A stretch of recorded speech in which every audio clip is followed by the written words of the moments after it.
Welcome to part 3 of Dragon's Dogma 2 stream. Solo with no pawns. Currently in Vernworth. I did a couple of quests the last time around. We now have to do Trial of Archery. That is a thing that I want to complete first to get that port crystal. And then maybe, you know what? Maybe... 1 second please.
Sorry about that, got some issues in the yard, so Grandpa wants some help and something, but I can't do it now. So let's continue.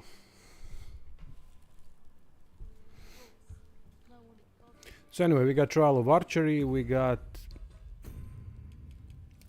maybe visit Mel from time to time to continue unlocking the Mystic Spearhand. That would be a good idea. Currently I have the stake benefit, so I'm not gonna rest or anything like that. Let's just see heavy weight, let's see weight, equipment weight situation. It's all fine. Let's go.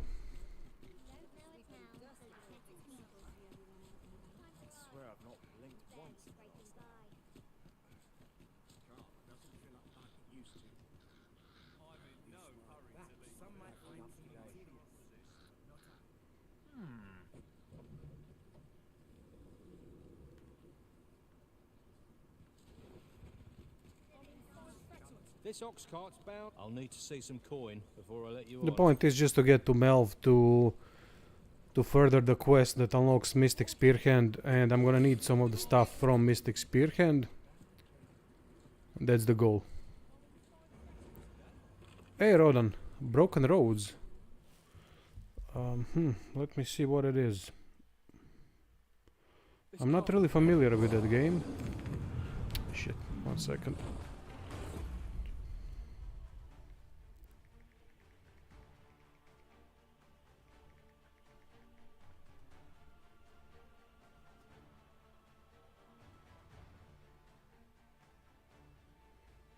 Oh, it's releasing today.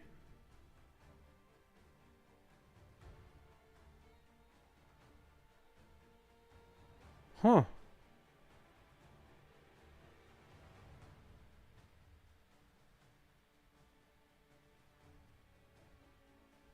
You know what? I might.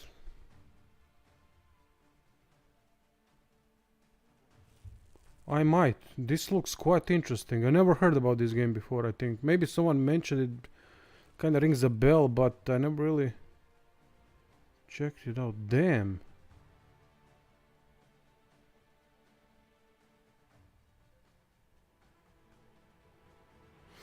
Okay. Okay, I think I will. I think I will. Thanks for notifying me about it. How do you play with no pawns anyway? I basically dismiss 2 support pawns and then throw the main pawn into the river so that he dies. Yeah, alright, that's very good find, mate. Very good find. Thanks for doing it. That's right up my alley. Could be something to do guides for and all that.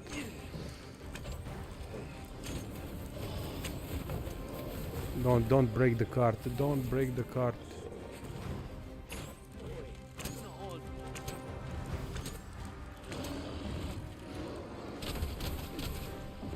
Oh, what? Now they are aiming at the cart intentionally? What? Oh, for fuck's sake, is that something new? Because that's fucking cheap. Before they weren't actually actively aiming at the cart.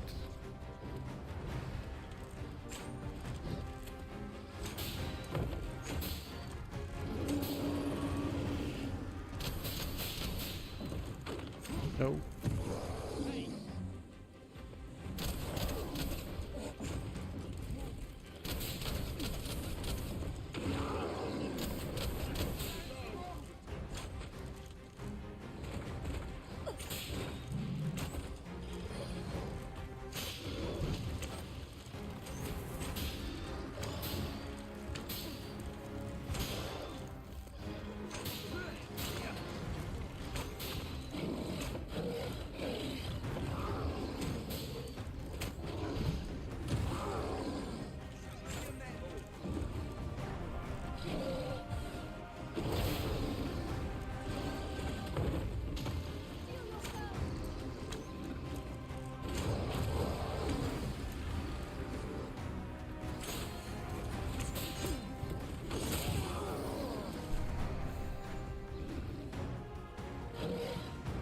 Hey Deacon, hey everyone. Didn't they have demo Broke Roads a while ago? I somehow remember checking a demo. No clue, mate. I haven't played it. So, but a great find. I'm definitely gonna play that game now that I've seen it.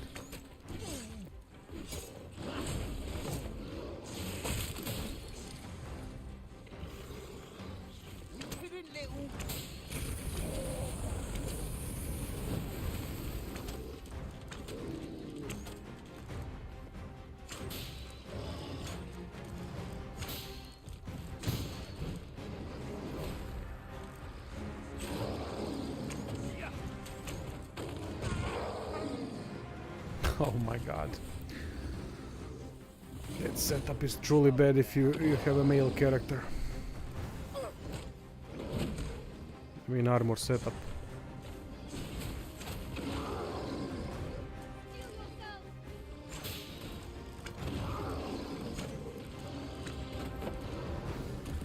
Hey Flaming Brit.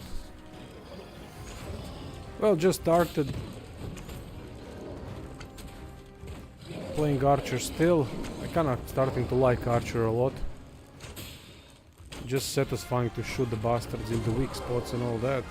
Oh but goddamn, this ogre does not miss with the dropkick now.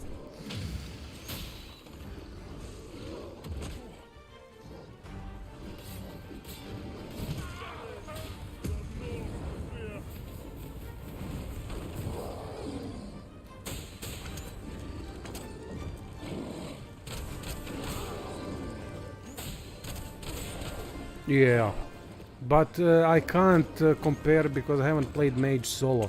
I think Mage solo could be quite interesting. Yes, high Palladium would be a necessity, which in turn would create some kind of a defensive option at least that you can start to build up spells. But the spell choice would be quite significant. The spell rotation that you would be having to do. So I'm definitely gonna play Mage as well because I'm gonna need some of the stuff from them. Or Sorcerer, I don't know which one is it. But I think that mage seems more viable for solo play because of that high palladium. I think it's high palladium spell. I'm not certain that that is the name of it, but... Okay, where's the cart? Where's the cart? Should be here, yeah.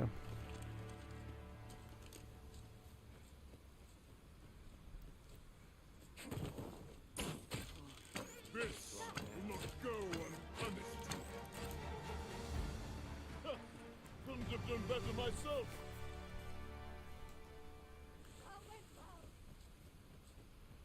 Lightning, that would be one of the necessities for mages. The Thunder Mine, whatever the name is of that spell. Because it continuously staggers enemies.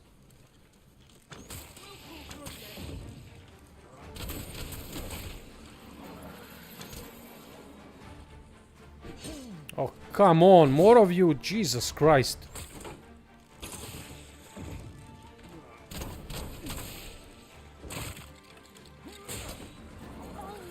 I gotta say, kicking their heads while they are down is quite satisfying. Yes, I played Dying Light. I played both Dying Lights. I did a review for Dying Light back in the day. Dying Light, the second one. But I did cover both of them through guides on the channel. Dying Light 2 is a mess. It could have been a great game without the XP system, but they decided to do the stupid decision like most developers do these days and introduce an experience point system that doesn't have any place in that sort of a game, and that ruined the whole pace of the game. The unlocks were terrible and so on. A lot of issues with the game that could have been really good otherwise.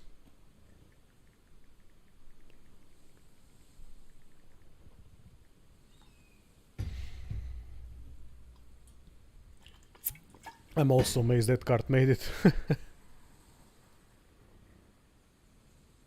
Not 100% sure they were able to address everything, so it's healthier to expect. Oh, it's a CRPG, mate, so it's gonna be there's gonna be issues. I don't have any doubt. As long as it is playable, I'm definitely gonna play the game, but not through the stream. I want to continue streaming this because I'm really having incredible fun with Dragon's Dogma 2 streams, because gameplay is more interesting, except for the weight management and all that bullshit. But I gotta say that it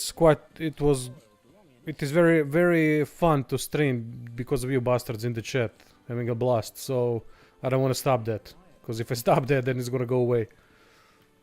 So I definitely want to continue this, but I'll play the game on my own time. Yeah, I also like Dying Light 1 more. Yeah. Yeah, I really had fun with the game. I actually had fun with the second one, but they destroy, except for the pacing thing. The pacing thing, I don't know what they were thinking, man. It's like they didn't know what content to make. They didn't have enough depth of the content in the game, so they decided to just introduce experience point system and then remove basic skills. Basic skills that you would have otherwise. And made it as a part of unlockable, some kind of an unlockable character progression, which didn't make sense. It just slowed the game down and pissed me off that I can't do simple moves, but I have to get experience points in a very slow manner in order to level up, so in order that I could acquire those skills. It just didn't make much sense to me, the way they approached the game. Yet the stronghold has remained entirely silent to our plight. How can you say that the fault is ours to bear?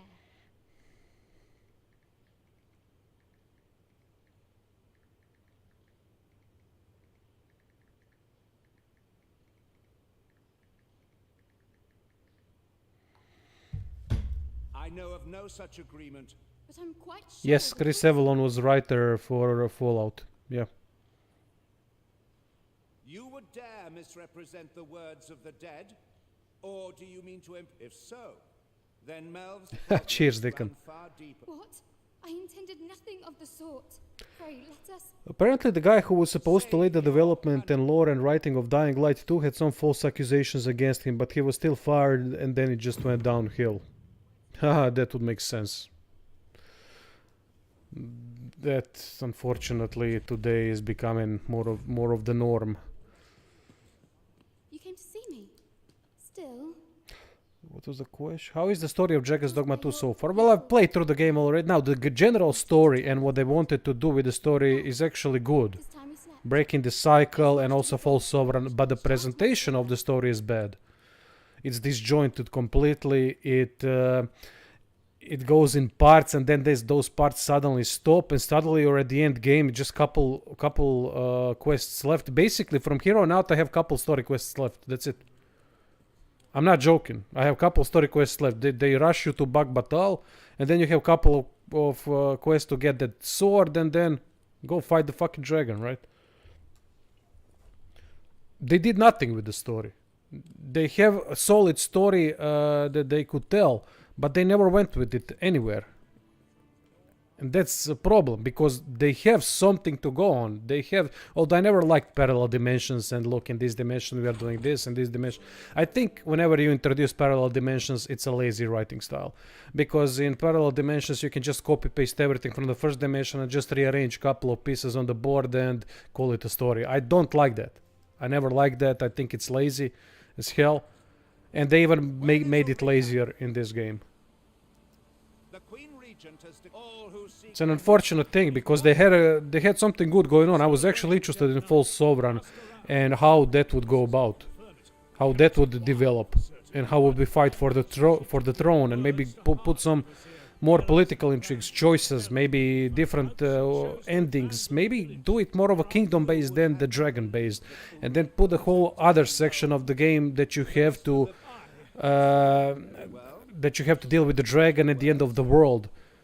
But have the first part of the game with you in charge of the kingdom, or if you put someone else, maybe you let False Sovereign rule the kingdom, or anyone else, maybe Disa, or whoever is in the picture, and maybe do some kind of Game of Thrones story like that, where your choices would matter, and then for the second part of the story, make for that grandiose epic ending with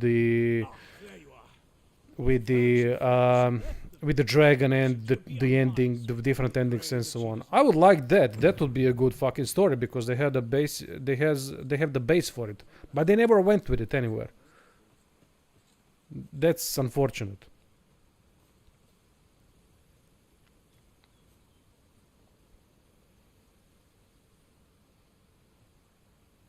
Avalon's original vision to make a very bare bones wasteland type Dying Light. Wait, Avalon did Dying Light? Where society is slowly building back up, which is why there are no guns in the game at the start.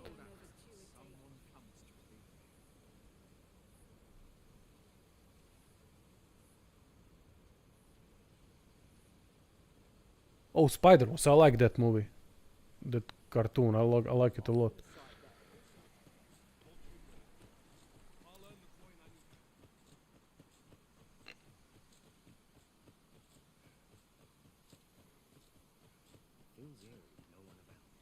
Alright, now the second part, second order of business. Well, let's get back to Wernworth and then complete trial of archery. It's time to do that.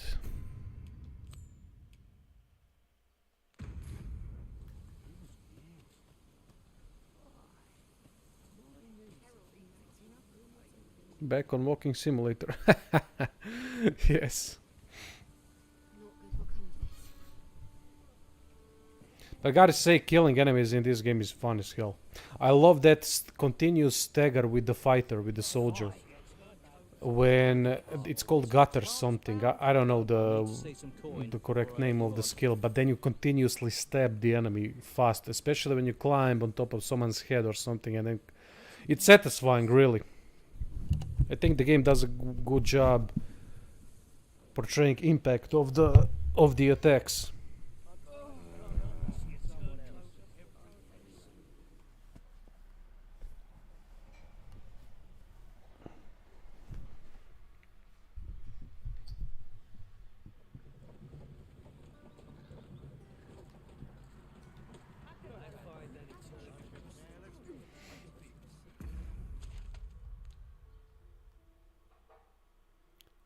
We have some way to reach there.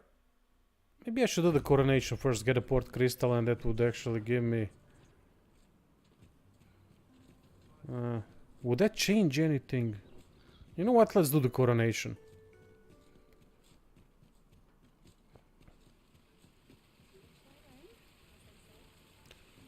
Not really into space games, mate.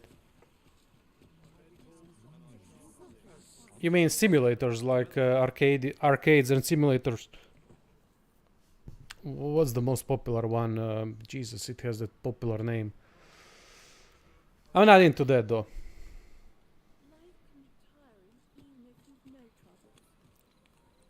What's the... Can you guys... What is the most popular one? It has that very peculiar name. A cool name as well. The space one where you control the spacecrafts. Not the Star Citizen, not the No Man's Sky.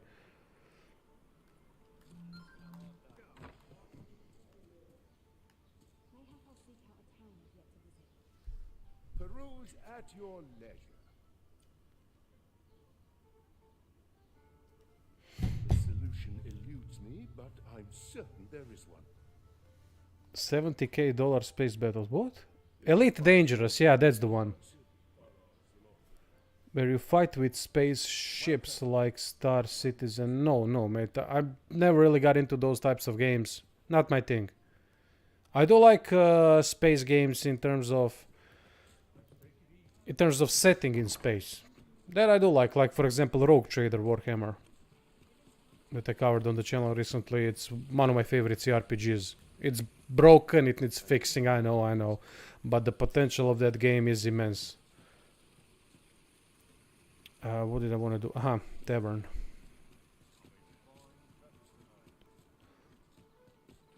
I do like sci-fi movies, for example. A lot. There is much we ought to tend to, if we are to strengthen your Majesty's claim. So the acting, however, I've heard no report of her. It may well be that she is safe. Is there aught else? People spent a fortune on EVE Online back in the day. Huh. All shall change. Oh once boy, with so your is it Majesty, paid to win? Any unfinished business to attend to, Your Majesty. I apologize for my brusqueness. Is there aught else you would speak of, Your Majesty? Do not forget that we would. I'm gonna skip what happens during the coronation so that people who haven't seen what happens in the story, so that they don't get that part spoiled. Although there's not really much to spoil, but just in case.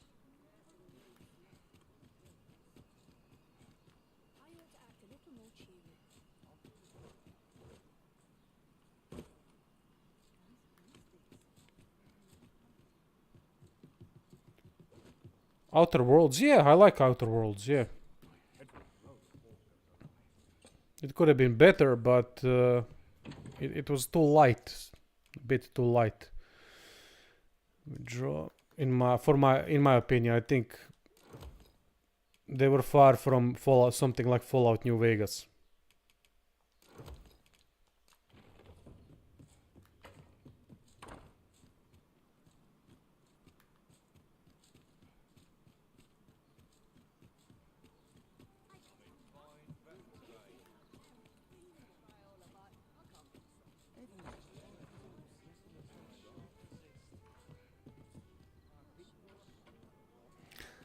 I don't think Obsidian is the same anymore, mate. I think they've lost the touch with their inner child when it comes to RPGs. I think they are fine with doing minimum style RPGs like Outer Worlds. Look, it's not a bad game. It's actually, I think it's a decent to good game. But I think the Obsidian has potential for much more. What shall change if Your Majesty has any unfit? Very well. The coronation is to take place. I'm gonna skip this. Avowed also seems quite basic in terms of what they are trying to accomplish.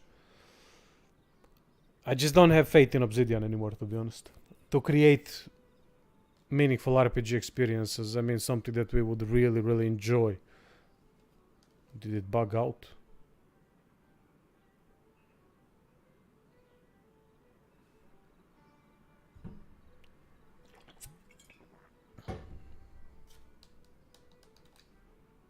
Fuck off. I think it got bugged.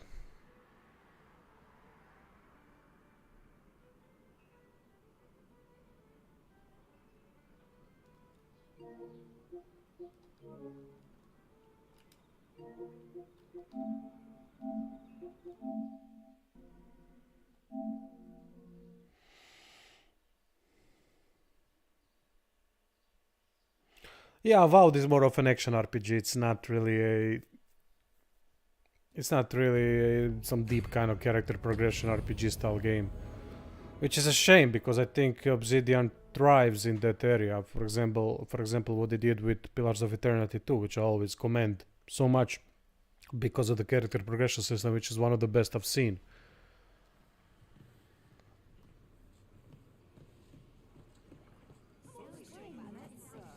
There is much we ought to tend to. If aught shall change, if your majesty has any unfit, very well. The coronation is to take place on the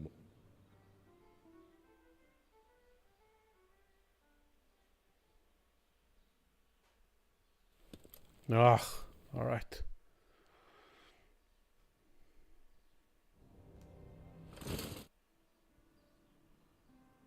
We've been had. The false sovereign commanded, according to Regent, I imagine, the charge is a tool. Alas, allow me to speak to the agent.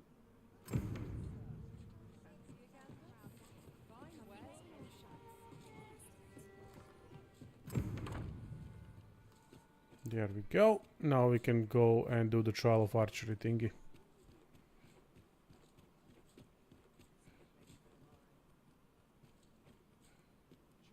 Love both pillars. Yeah, me too. They patched part 1 into oblivion, almost too much balance for once. What do you mean too much balance? You mean they really did a good job balancing the game so that it remains challenging. Yeah, that's rare. See, that's the obsidian I'm talking about. They're extremely capable when they want to be.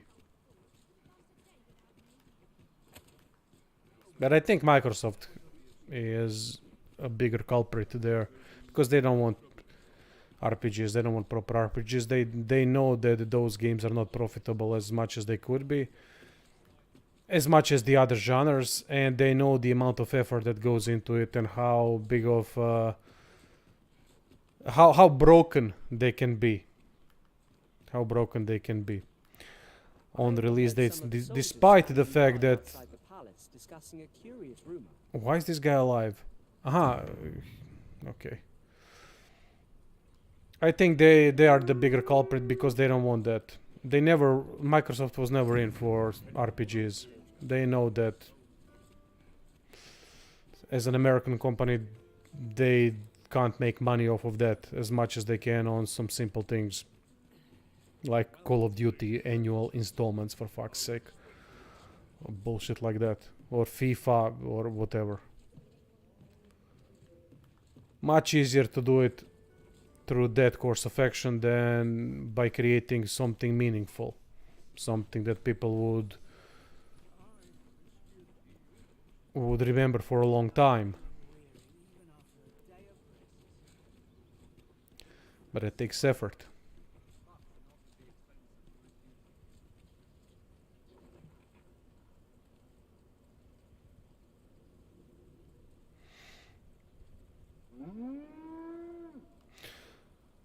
Yeah, you're right about that. You're right about that. Sony does have cinematic story-driven games. But actually Sony has very little. Sony has God of War, that's about it. What the hell do they have now? They don't have Metal Gear Solid anymore, which was my biggest seller. Metal Gear Solid, God of War, and what was it? What was... I can't recall, maybe there was something else. Those were basically my two go-to games for buying PlayStation. They've retained God of War, but that is also now available on PC, at least the first part. So, and Metal Gear Solid has been a third-party game for a long time now. I love Metal Gear Solid, man. I absolutely adore. One of my favorite franchises of all time. Yet official deal, fortunately for us, however, it is an entry permit. allowing passage through Batar's fortress. I doubt any would dip. There is one other thing. An oracle who... This oracle, indeed. The oracle knows much of the Arisen. Port Crystal, yes.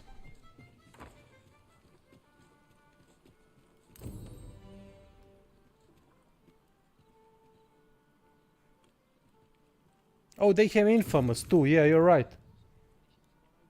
You the Arisen? I've been looking for you. Sven wants to meet with you.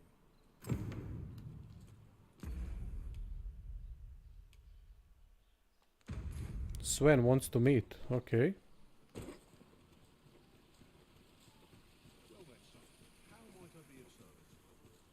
Let's do these things, get some quests under our belt, and then go explore. Fight whatever needs to be done.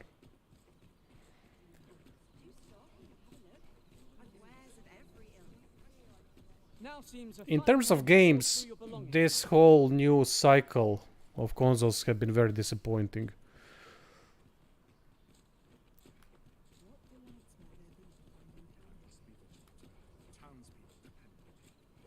AAA gaming has become very disappointing. Very little progression in gameplay, very little progression in the way story is being told. Focus on wrong things. That actually becomes detrimental to the gameplay, to the experience. They really did not show anything, almost. I mean, the best story that I've played so far is definitely God of War. It's just on another level when it comes to character, storytelling, and details and all that. It's just fucking incredible for what it wants to be. It has its own flaws, far from a perfect game, but it's an incredible experience that you can see the love injected into that game, for the characters in every goddamn corner, which is incredible. Those are games. That's what's called a fucking game. That's what's called an experience.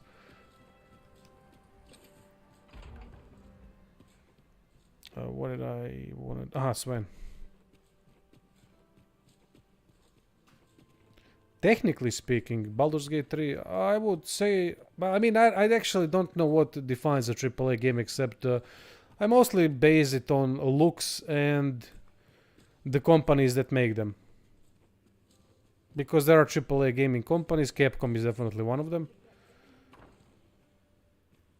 And I think something like Dragon's Dogma does have more of a AAA design in it than AA. But Baldur's Gate 3 definitely, with the production quality of everything, went to AAA. I mean, it's just... it's everywhere. The details, how the game looks, voice acting. I mean... quite something, right? It's the most beautiful CRPG to date, by far. It's not even close. So I think Larian entered AAA, and they showed immediately the whole AAA industry how it's done. Well, they were crying, "Oh, we can't do that. We did it." Yeah, go fuck yourself. You're all lying.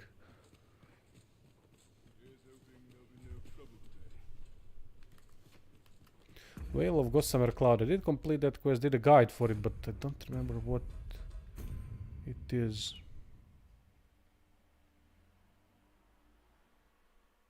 I gotta go to Bagbatal. No, I haven't played Sea of Stars, but I do play occasionally JRPG. I didn't play Final Fantasy VII Rebirth, which is a shame. I should have bought that and played that instead of Dragon's Dogma, but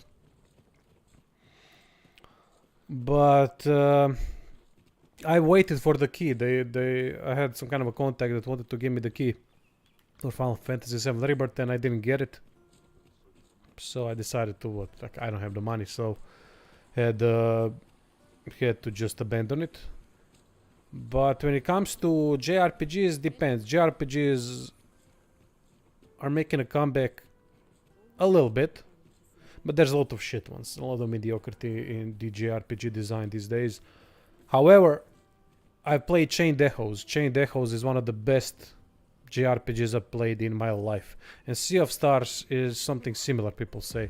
And there's also one thing, what Octopath Traveler. Octopath Traveler 2, I played that a little bit. Damn, that's a good game. I like it a lot. Trial of Archery, let's move.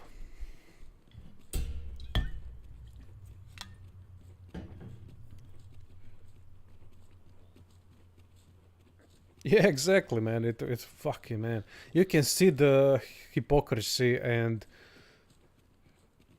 lack of any sort of inner inspection and any sort of honesty and truth. You can just see how much they're trying to fucking defend themselves immediately when someone does something well, because they must not. The problem with Larian and Baldur's Gate 3 is because they were showing people that it can be done, that there can be improvements in gaming, that can be a complete experience from day one. Maybe not bug-wise and all that, but look, I mean, I can't compare bugs in fucking Call of Duty to... You can't compare bugs in Call of Duty to something like bugs in Baldur's Gate 3. That's unrealistic. The design of Baldur's Gate 3 and Call of Duty is... It's not even... Baldur's Gate 3 is not a copy-paste game. It does use the systems and engine of the Divinity Original Sin 2, but it's much more improved, right? It's improved in so many ways. Unlike Call of Duty, which is the same all the time. So you can't really compare bugs in those two games. Of course, when you have choices, when you have such storytelling, it's always going to affect the final version on the release date. It is inevitable. Wait, why is he alive? Whoa, whoa, whoa. I threw you over the bridge. Yeah, but I have to stay and wait to see him die. That's the problem. That's what the game wants me to do.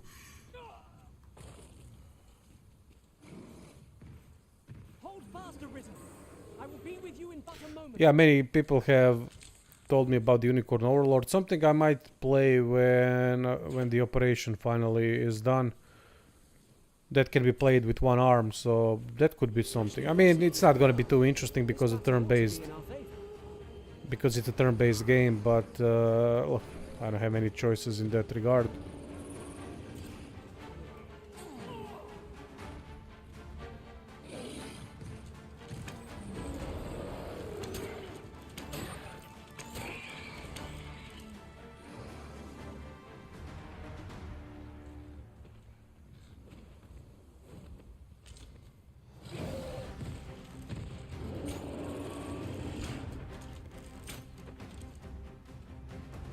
Oh wow, as soon as I shoot one here, they come for me.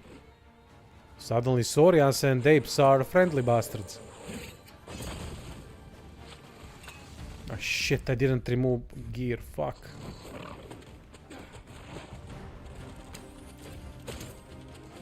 Ah, we gotta get to Sacred Harbor anyway.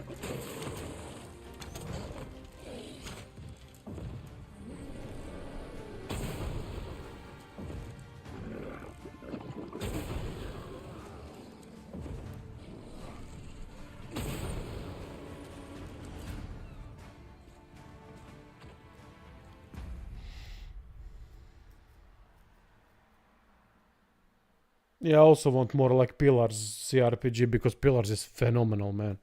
It's the true successor to Baldur's Gate, I'd say. Yeah, Rogue Trader is a special game because it's so fucked when it comes to technical things, bugs, fixes and so on. But when it comes to writing, when it comes to story, decision making, and combat, it's shit, man. I'd almost dare to say it's on another level. I rarely had so much fun with any CRPG in a long time as I did with Rogue Trader, despite the technical flaws. I don't know why, man. It may be just a personal thing, even though I'm not even a fan of Warhammer Universe. I don't know much about it. I love it though, but I still don't know anything about it. Because I've seen what a system that is, what a world that is, and I really like that shit. That type of a grim world where every decision is a bad one. But how bad one, to what level bad one is up to you. Reminds me a little bit of Tyranny.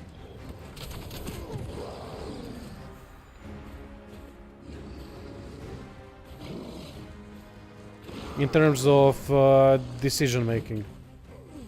Which is a good thing to be reminded of, because Tyranny had phenomenal writing. It was so much fun playing as a bad guy. And you could be... And you had only two options, be bad or be even worse than bad. That's about it. Fucking loved it. Now I'm actually excited for a CRPG, for a new CRPG that I'm gonna try today, Broken Roads, that you guys mentioned.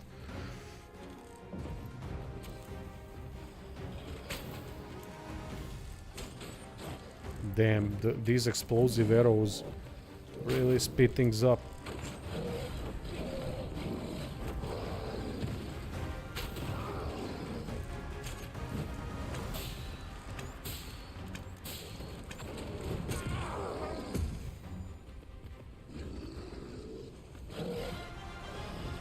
Shit!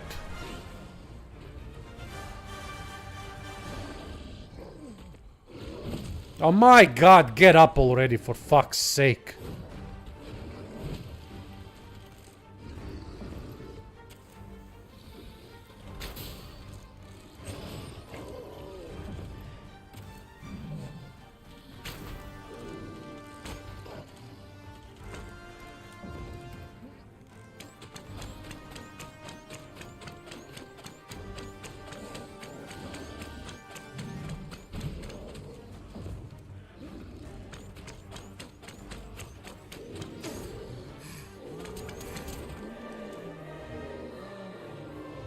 New graphic effects, improved UI, good.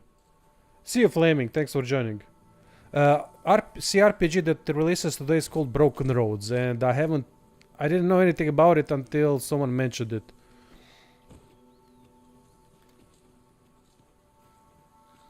On this stream, actually, today. I think I've heard it before, but I completely lost track of that one, to be honest. And I'm glad that someone reminded me of it, because now I'll definitely play it when it releases today.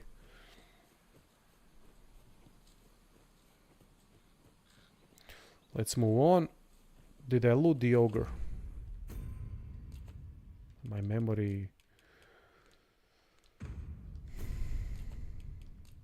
Yeah, I did. Okay. You want a grittier version of Tyranny, more misery, more pain. Maybe then Rogue Trader is for you, mate.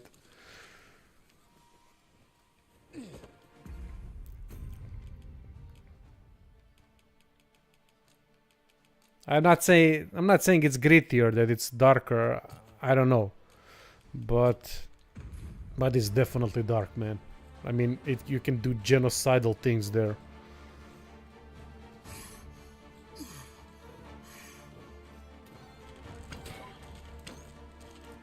Bomb whole planets.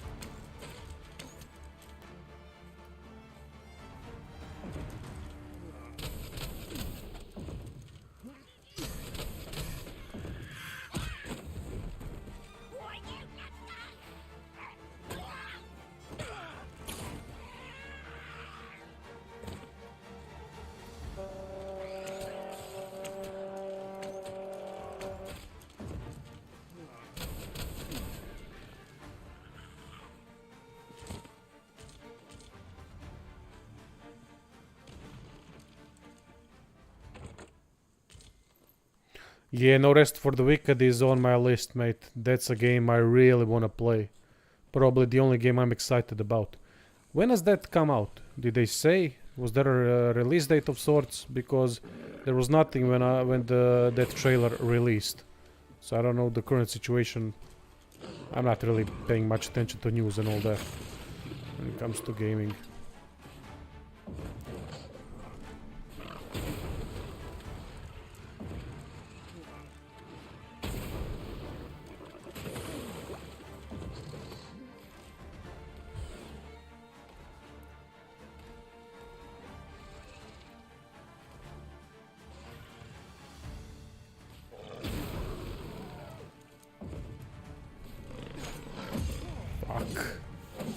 Why didn't he go back?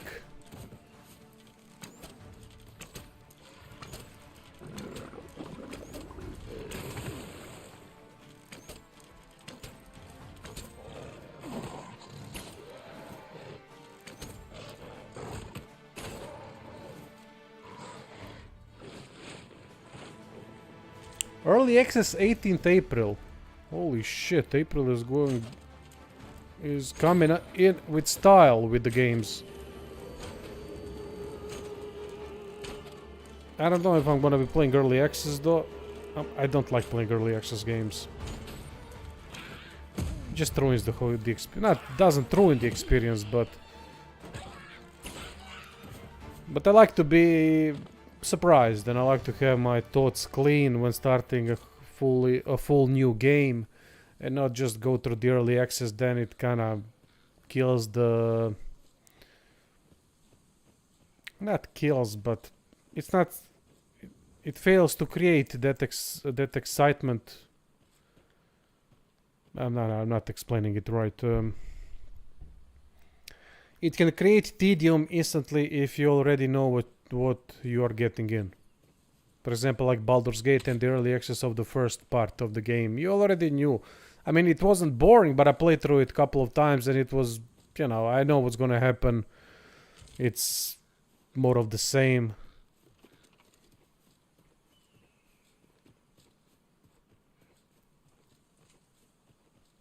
I like to have full game at once and then play it and then review it, do guides if I can.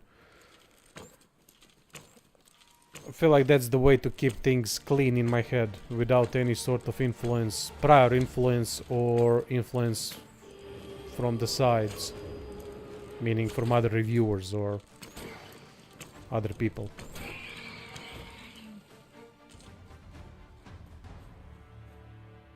I haven't had the sickness. Well, actually, I might have had the sickness disease because I've seen some NPCs missing, but I'm not sure if that was a disease or not. That's just a dumb mechanic. I don't... What was the point of that?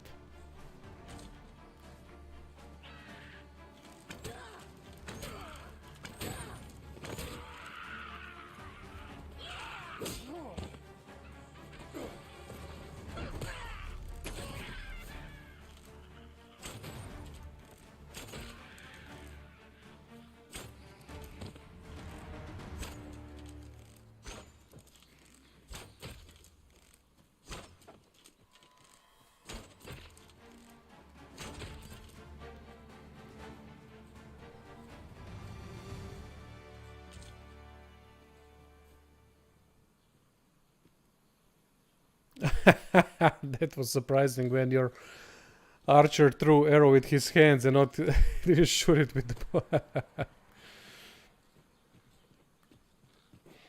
Yeah, I can see the surprise factor there. That's the Larian system.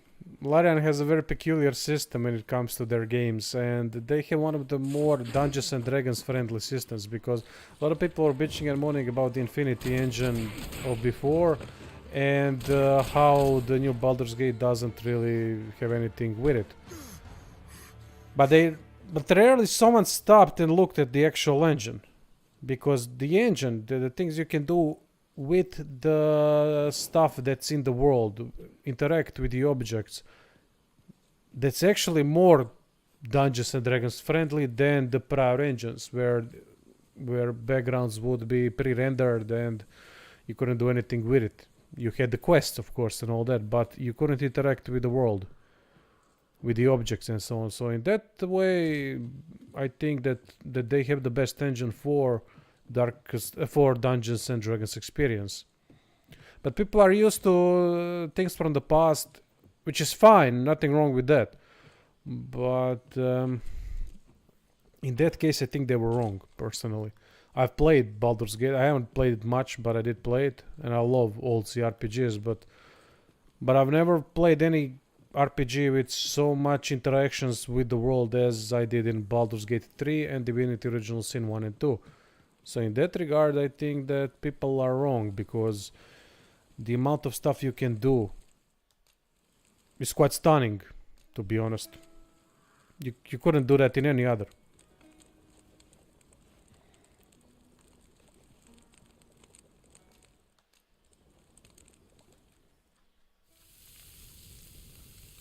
I had to play Act 1 in Baldur's Gate 3 I don't know how many times because the game ate all saves when it came out. Ah, yeah, mate. I've heard your... I've read your posts. I think you made that on Discord, right? That you were constantly losing save files. God damn, man. That's just... That's infuriating. That's fucking infuriating.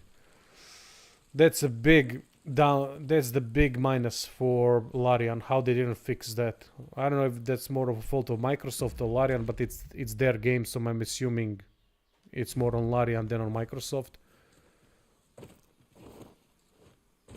But that shouldn't happen.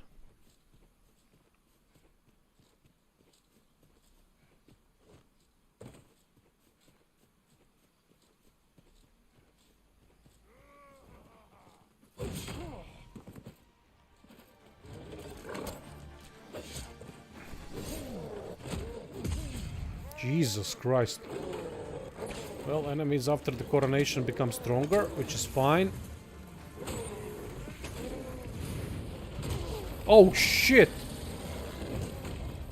Oh boy! We are in it now.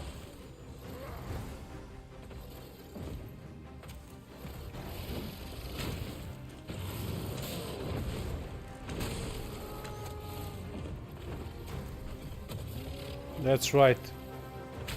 But I love that Minotaur is a shepherd of this herd. I fucking love that idea.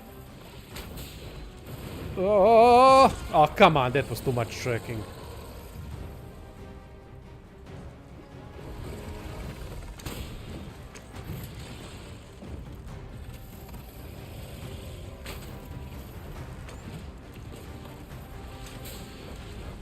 Ah! Woo! Hello, Toro.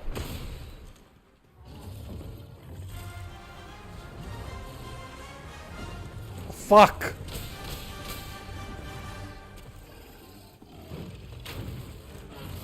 And I missed. Jesus Christ.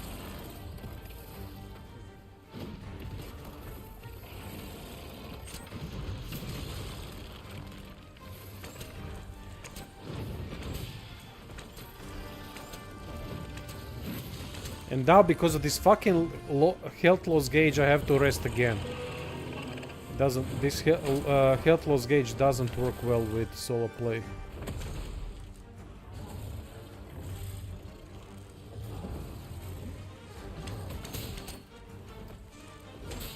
I have to say, the controls for Archer when you want to do special moves and while aiming at the same time are a nightmare.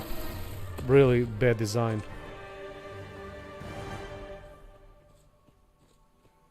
Hey Florid, welcome mate. Haven't seen you in a while.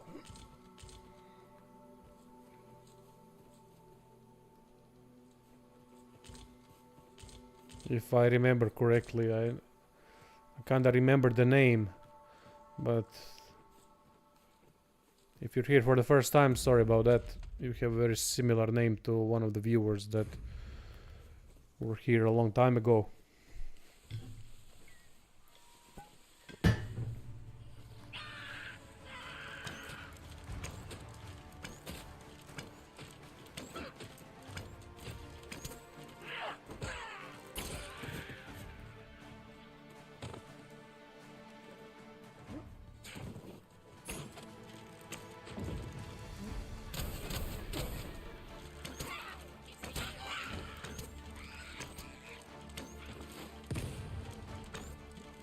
I don't remember what I did for Outer Worlds, to be honest, mate. But I hope it's a good one.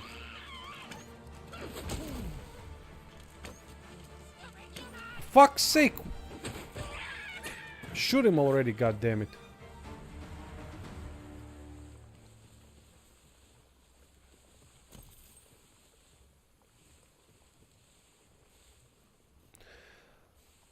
Yeah, I think you can with some enemies, but they won't walk slower, but they will crash down in a way. They can either fall if you keep damaging their legs, or they can bend the knee and then slow down in that regard.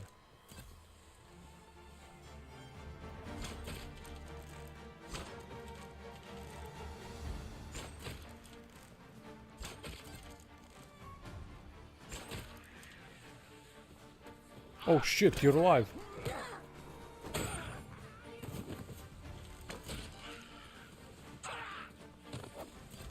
Yeah, Cyclops have weak knees.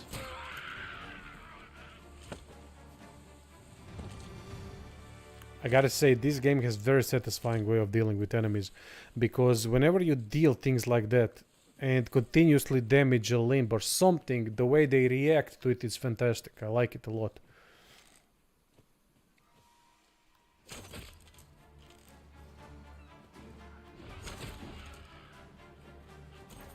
Look at all those headshots. Feeling like Robin Hood over here.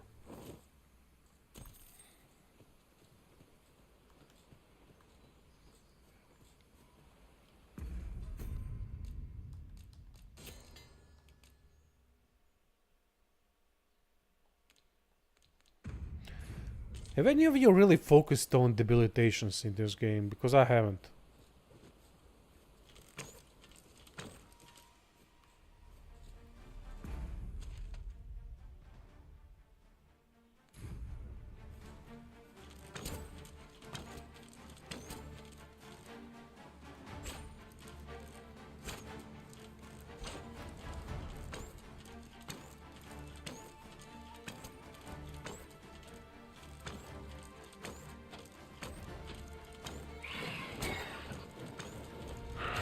Shoot at the ones near you, for fuck's sake.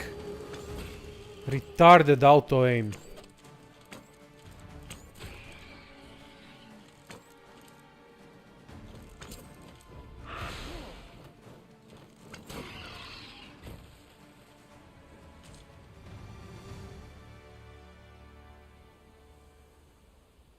Yeah, it could have been amazing. I agree there. Need to start my playthrough with Dungeons with Dragon's Dogma 2. Yeah, as I said, be careful with it, mate. I don't know on what console, on what platform do you have the game or plan to buy the game.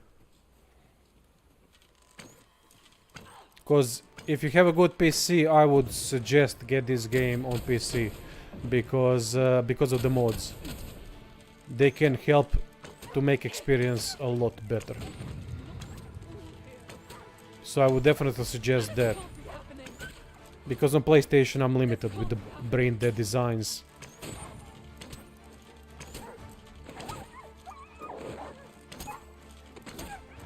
Hey Nick, welcome mate. Yeah, it was 4 years ago, that's why I don't remember it, mate. But I hope it's a good one, should hold up. Unless something's drastically changed in the game. Yeah, I really don't know.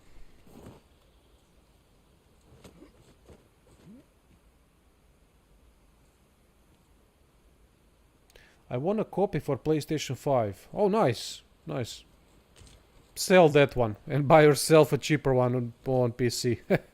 That would be my suggestion.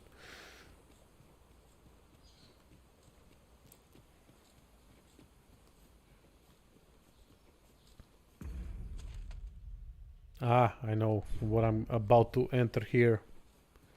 Fight against humans. I love fighting against humans in this game. So much fun.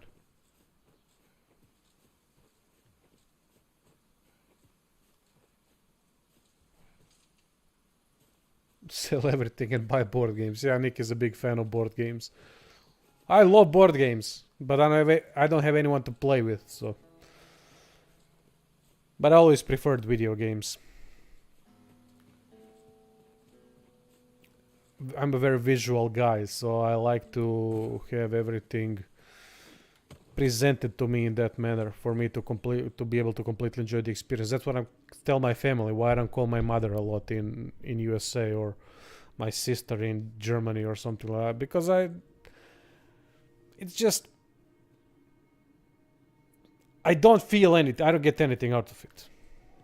But when they come here and when we see each other, that's a different story. I'm more of a visual person. And that's why I love video games. I get easily immersed into them if they have any sort of value.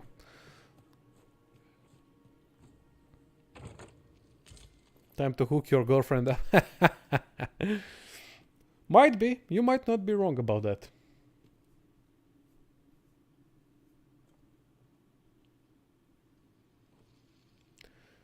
That shot weight like two small children.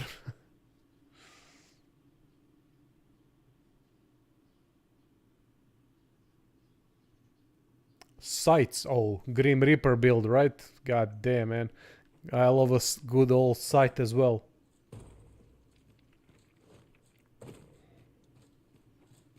Ah, I remember this one. I remember this hidden cavern.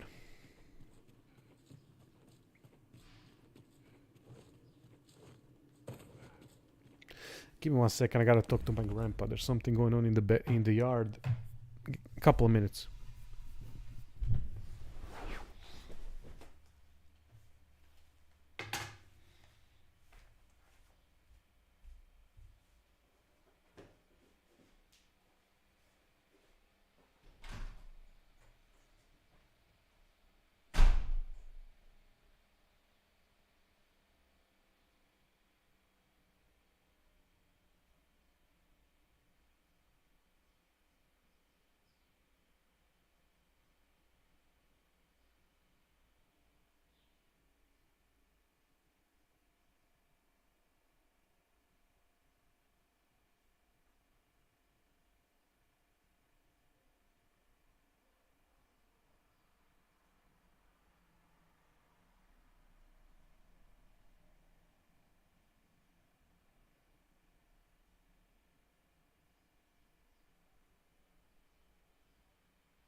Alright, back.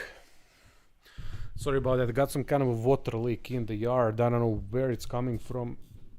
That usually means trouble. Which sucks. Get me some water and then we continue.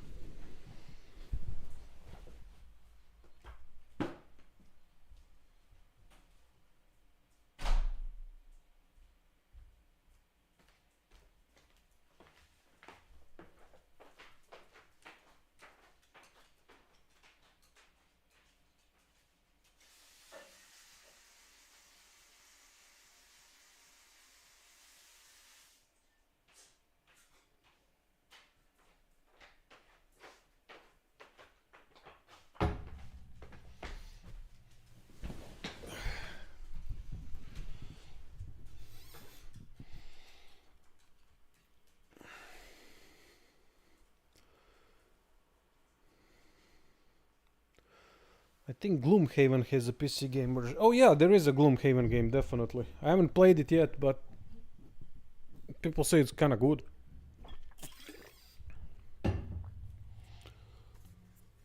Hey, Deja Vu everyone, welcome, welcome.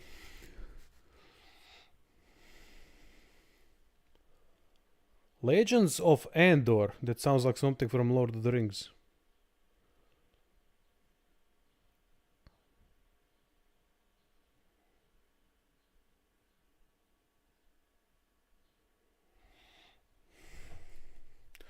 Right, let's continue.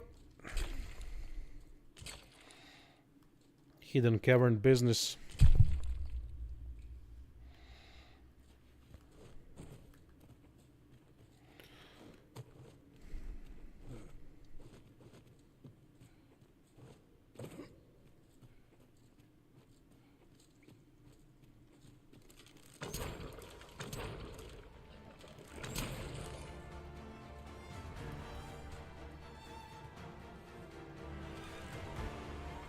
Oh shit, that it can go through the door.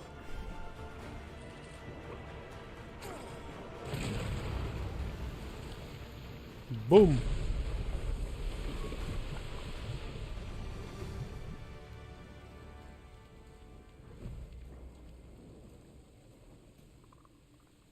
Have I played the Darksiders games? Yes, I've played every Darksider game there is. And I would rate them like this. In first place, I'm still torn between Genesis and Darksiders 2. I love both of them. I think Genesis is phenomenal for what it wants to be. But I don't know which one of those two I would put first. Maybe Darksiders 2. But that would be more due to the personal preference.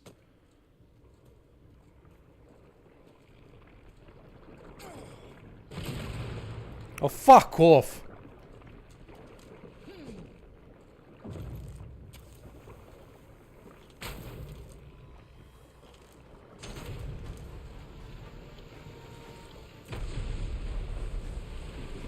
And then I would rate Darksiders 1 and the last one Darksiders 3. I think that we can all agree that Darksiders 3 was the weakest one. Not a bad game at all, just the weakest out of the bunch.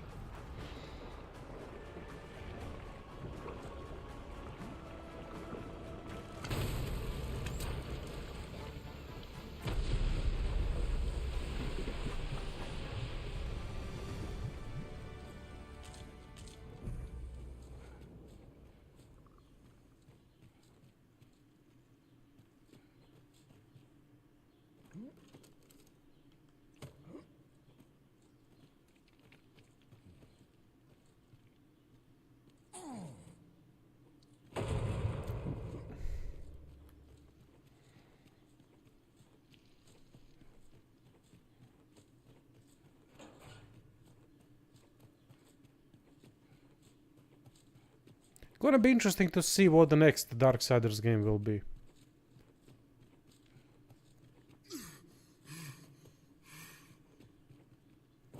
Yeah, it is, for a good reason.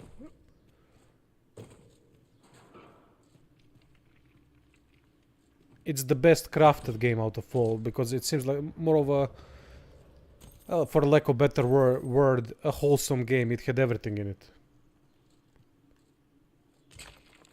Oh, Strife is a great character. I liked her a lot. Even the Fury was... I don't remember actually. Was she... Did I like her? I can't recall.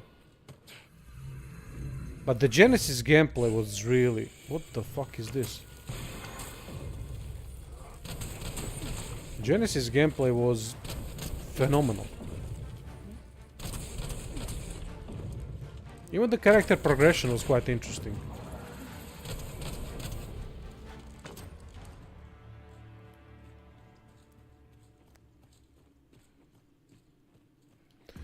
I fucked up by not equipping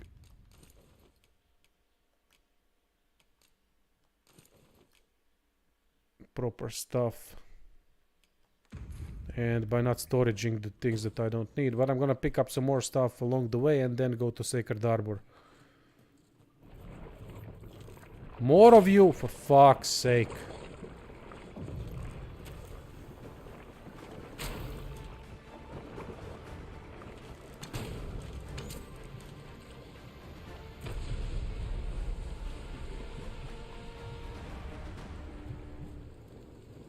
I don't recall, mate. Is it replayable? Good question.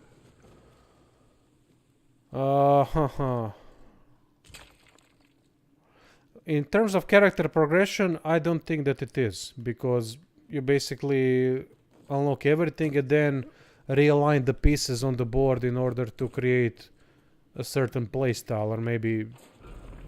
But I don't know about the playstyle variety, so in terms of different playstyles, I don't think the game is replayable at all. As far as I can recall, maybe I'm wrong. It was a long time ago.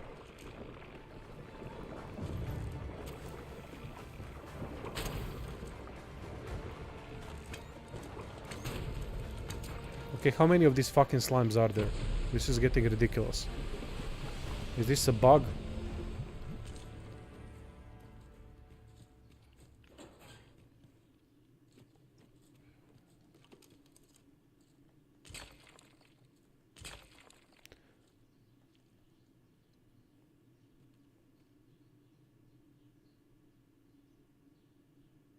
Hell no, Raim, you're not being rude. Why would you be rude, mate? We here have a policy of open talk, horseshitting, bollocking each other and so on. It's just bantering constantly. It's fine, we talk about everything, so feel free, mate, to ask whatever you want.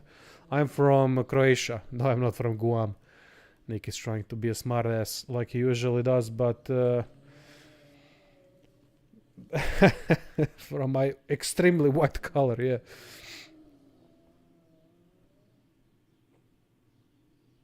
Yeah, I'm gonna play Broken Roads today, definitely. I could have guessed that, Florin Jovanescu. When it comes to Genesis, yeah, I don't recall if it's replayable, but I know I enjoyed the hell out of it from start to finish. Especially with the interchangeable characters, but as in terms of... I think it had interchangeable characters, right? Yeah, you could play with War and Strife. Yeah. Something like that. My memory is so goddamn bad, it's embarrassing at times.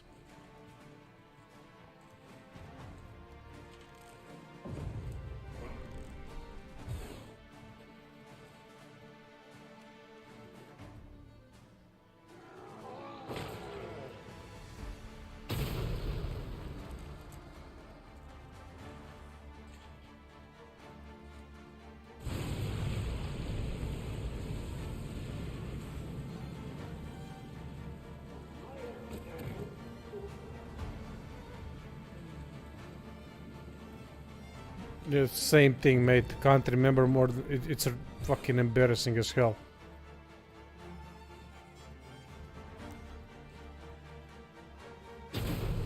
Oh, for fuck's sake.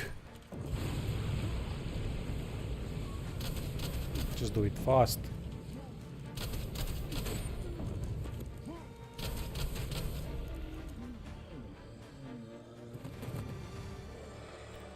You wonder if there is a mod that would let you play as Darkseid as Death in Darksiders Genesis. Damn, man, that's a good suggestion for a mod, I'd say.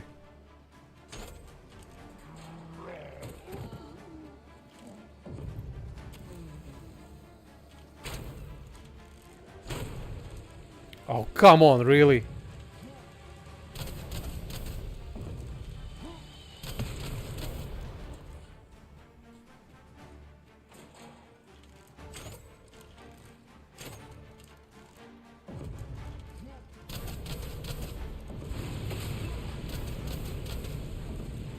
I would like to have all 4 of them in Darksiders Genesis. I think that would have been an amazing game. I think they have to create a game where we control all 4 of them.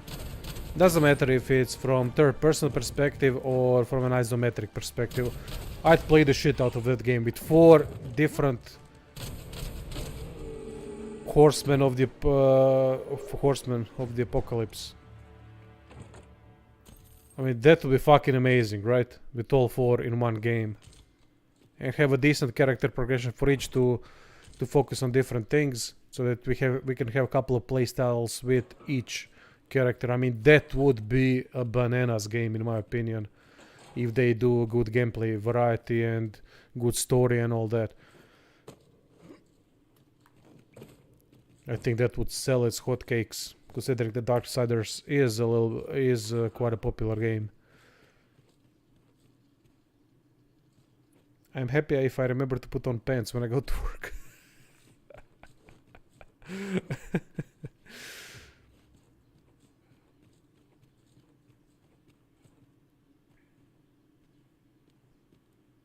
Back in school, I could recite whole paragraph in the English class, then it all went downhill. Well, I actually know what my issue is with my memory. It's because I'm very scatterbrained. I'm thinking about 15 things at the same time all the time. And that is a problem. That's why I can't retain information. Because my focus is always split in so many different things that aren't even connected to each other. I just can't keep up. That's a great mind to have, great brain to have for creating builds and such, because you're trying to incorporate different things to create unique things. Or maybe even for some guides on how to approach a certain quest or things like that. It's great for that, but outside of that, it's a fucking nightmare to have.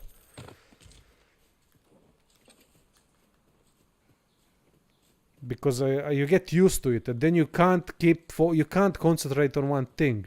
There's no way. Whenever someone is telling you something, it's not that you don't want to listen. I listen, but my brain automatically goes to think about 3 other stuff: job, finances, health, this and everything that I can. It's a nightmare.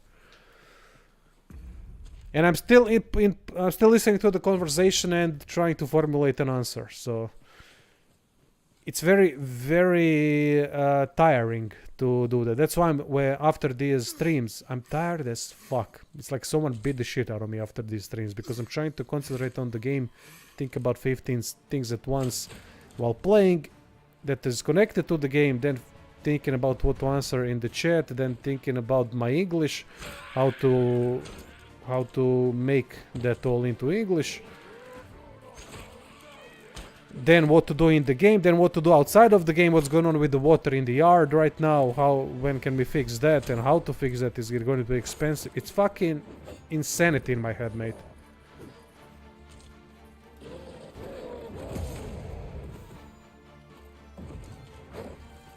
And that's why my memory is terrible, because I can't retain information.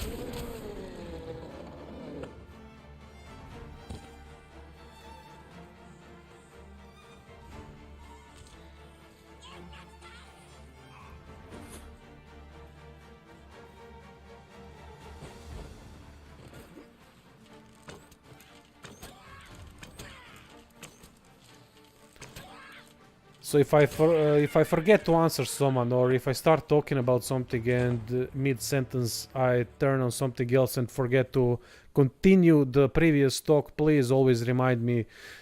Don't be shy or anything like that. There's no shy talk in this chat. Just go all out. Doesn't matter. I always appreciate the help.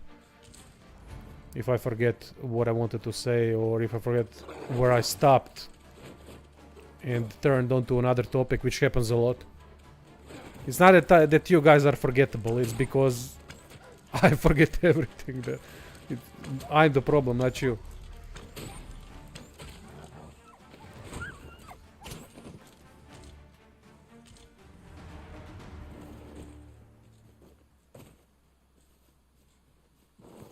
I used to play Guitar Hero on Expert and still would think about other stuff mid-notes. Yeah, see how common that is. Just some deal with it better, some deal with it worse. I deal with it alright, but the consequence of it is my memory. It has to give somewhere, right? Just how it is. Everything in life has upsides and downsides. That's why no one and nothing is perfect.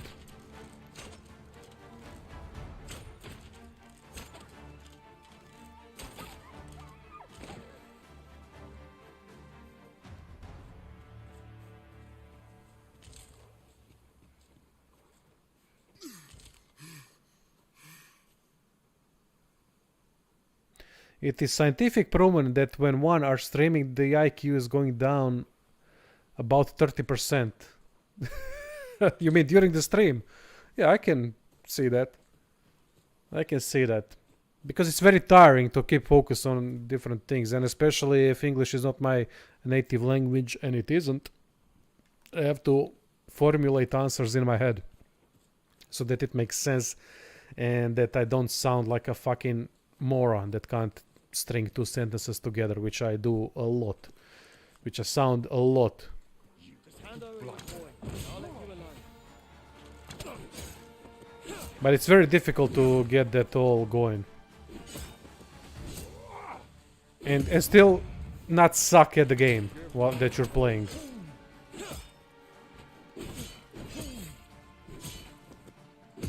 Oh, for fuck's sake.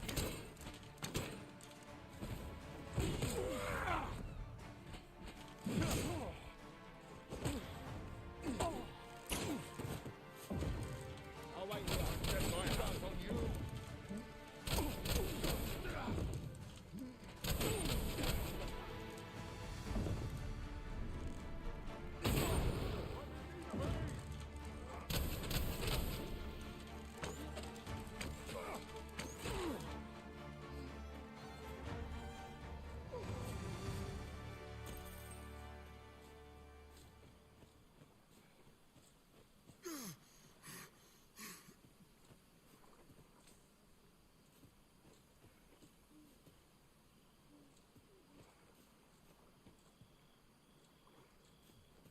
Here's hoping I can find myself an easy mark.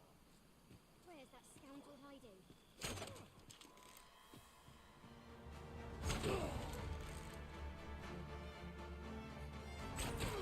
Lay down your arms. Before you hurt yourself. You keep your love, Ah, shit. and I take the rest.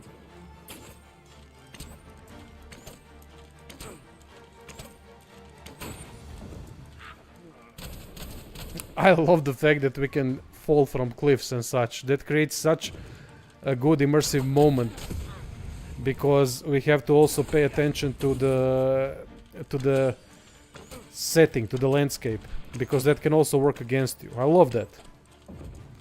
Those kind of technical things add a lot to immersion of a game like this.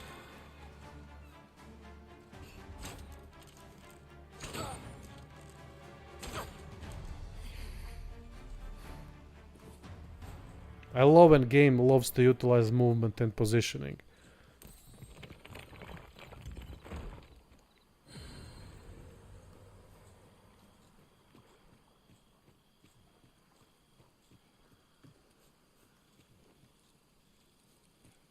Might have a look around.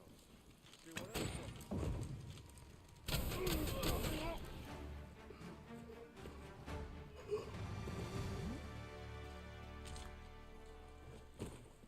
I gotta start using these extracts and bollocks like that, because not because I need it, but because I can use it to give me some kind of a buff, at least for a little bit, and it would also relieve me of weight issues. Well, a little bit, not by much. Should be a big boy somewhere here. No.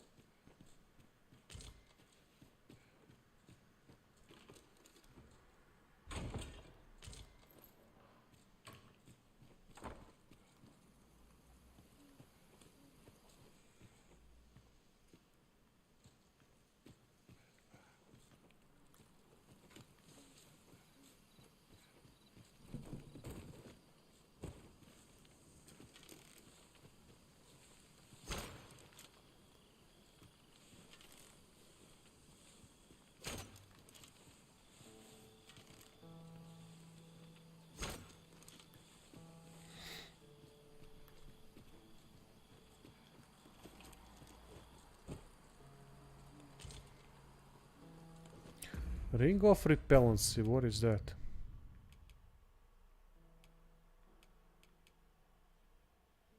Aha, tart value. Playing solo might force me to actually use those rings against certain opponents.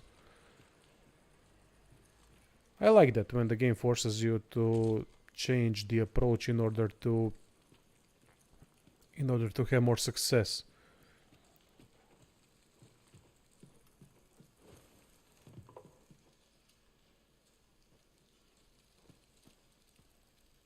Come on, Hoodie.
Can't recall if there was a secret passage here somewhere.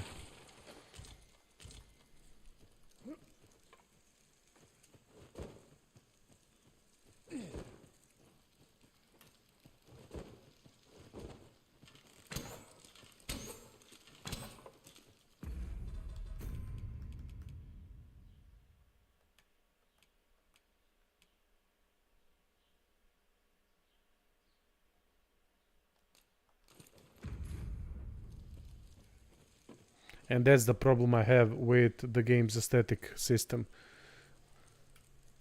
There's so much clipping going on with these hoods, capes and so on. It's... Why does that still happen?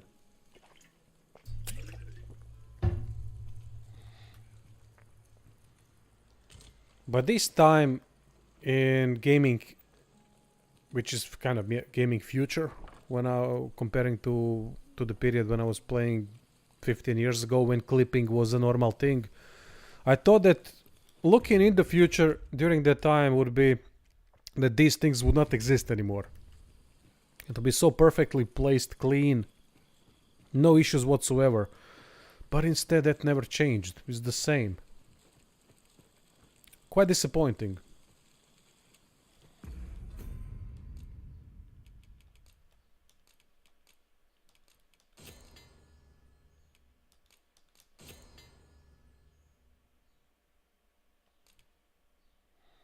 Elden Ring, Outer Worlds, Cyberpunk.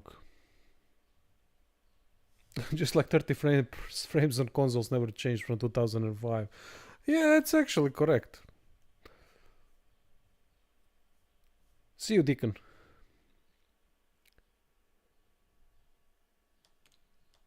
Focusing on 3 games. Why on 3 games? I don't like personally to play more than one game because I lose the emotional attachment to the game at hand if I play more than one game. Unless I have beaten already one and I know what's next, so I can just chill with one, but then completely focus my efforts on another game that I haven't played yet. In that case I can do that, but playing more than one game at a time, it's very difficult for me personally.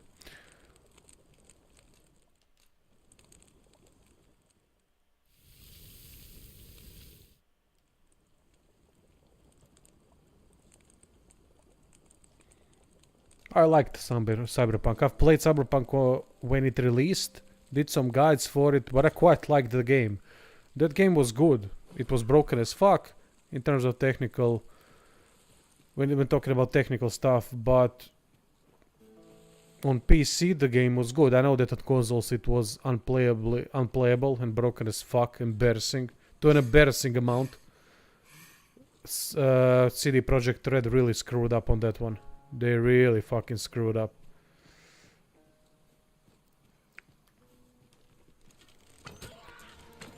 But when we remove the technical issues from conversation, Cyberpunk is a good game, in my opinion. I had really a blast with it. Very satisfying to play. I hated the driving, though the driving was terrible. Didn't play the expansion yet. I'm hoping that I will eventually, but even without the expansion, I've had really a lot of fun with Cyberpunk.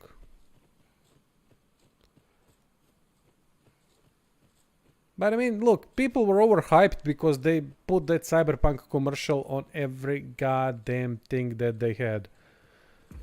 And people ate that shit up. That's what I don't understand. How many times do you need to be burned on games and on companies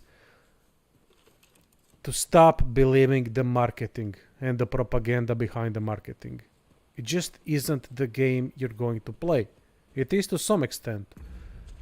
But of course that in a trailer you're gonna put the best parts of your game, right? You're gonna put something that's best, that is gonna make your game sell. You're not gonna put broken stuff in. You're not gonna be honest with the public. They can't be, because, well, actually I would love to hear some honesty. I would love to hear one of the developers say, you know what? Our game is done, but we still have some issues to iron out, but we need to release it at this date. But I would be really careful about buying our game at this date. Maybe wait for a patch of you. I am waiting for someone to say that. I will buy their game immediately if they say that. A little bit of goddamn honesty in this industry would go a long way. Because especially us that are playing games for decades, playing games for almost 30 years. I mean, it's just don't bullshit us, man. We've seen everything. We've seen everything. No matter what you say, I don't believe a single goddamn thing in your trailer or what you're saying. I don't give a shit. It's all bollocks. Give me a game. Give me the best thing you can on the release date. That's what I want. If you can't do that, then you're not worth the money. If you need 35 patches for your game to be playable. Alright, then I'll buy it on a sale for what it's worth. And that is usually half the price or even less than that. Unless it's, of course, regarding the channel. Channel, I have to think differently when it comes to channel. I played a lot of games I don't want to. Which I'm gonna be doing less and less. And I already started being more picky with the games that I'm covering. And that's a healthy way of continuing my job. Because I can't keep going from game to game constantly. It just burns you out. And then there are no views for 90% of those games that you cover. And then it's not worth the goddamn effort. This is where I think this is where that cave was.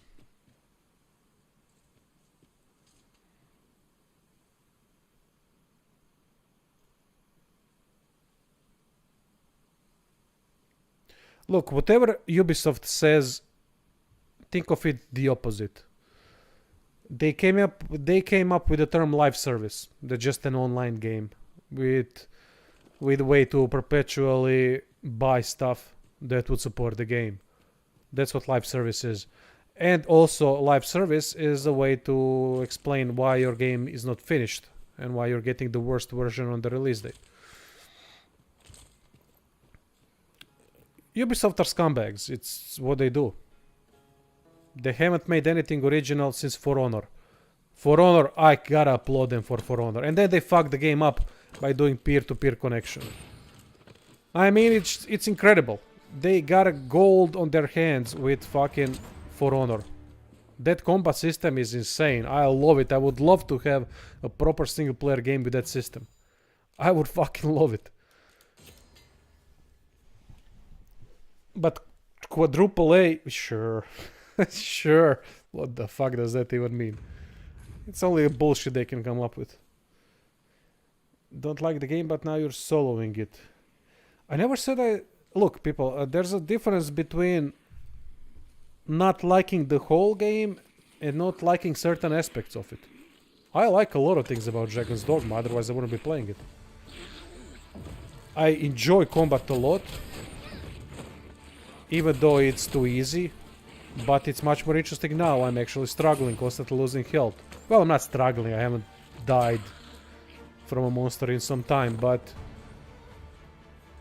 I like the world and how it looks. It's beautiful, one of the most beautiful worlds I had a pleasure to witness. And I'm looking for a challenge. Now that there are brain dead designs in the game that stifle my enjoyment, yeah, definitely. But there isn't a single game that I reviewed that was given 5 or a score of 5, 6, 7 that I didn't like to some extent. But just because you don't like everything about the game, that doesn't mean much. There isn't a single game. There isn't a single game released where I liked everything about it, every single thing. If you think about it critically, from a critical perspective, I'm sure if you start thinking backwards about every game that you ever played, the most beloved games, that something was not up to your liking. Something wasn't as good as you thought it could be. You know what? Now that I try to think about a perfect game, you know what game comes to mind? Metal Gear Solid 1. And Metal Gear Solid 3. And Metal Gear Solid 4. Maybe 2 even. I think that game is the... Shit, I can't recall a bad thing about those games, to be honest. I'm trying to recall. I haven't played them in a long time. I do have Metal Gear Solid collection. But that might be the only series that I can actually say that doesn't have a bad thing. Yeah, the 5th one fucked up the story during the end. No doubt about that. And all the online bollocks. But yeah, that might be... I can't recall any other game that I would put in that category.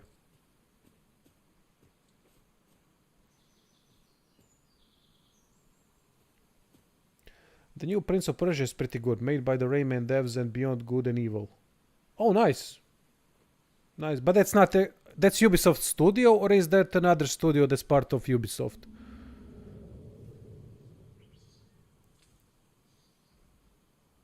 There is a Star Wars game coming from Ubisoft. Oh shit, I can already see repetitiveness in that bollocks.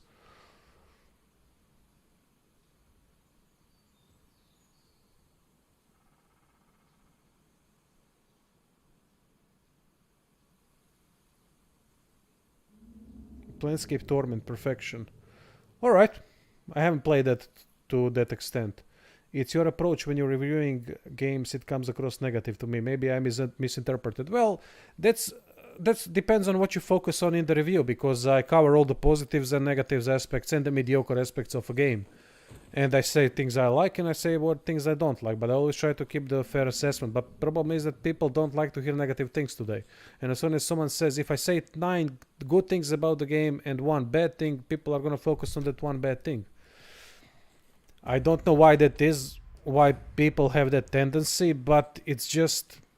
I mean, I could probably explain it from a psychological standpoint.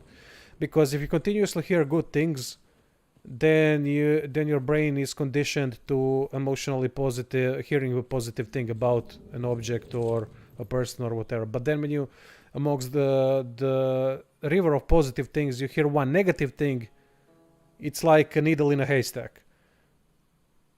It's gonna pique your interest, and it's gonna hurt more, or not hurt more, but it's gonna have more of an impact just because you've been hearing a lot of positive things and you have been conditioned to hear positive things. I don't mince words because I value people's time, I value people's money, and I think you should know what you're buying. From the most fair, I try to make the reviews as most fair as possible. And I give every game a fair shake. The one game I didn't give a fair shake was Moon something. I don't know what the name is. It's actually quite a decent CRPG. What was the name of it? But it was so pixelated I couldn't play it. A small game, nothing big.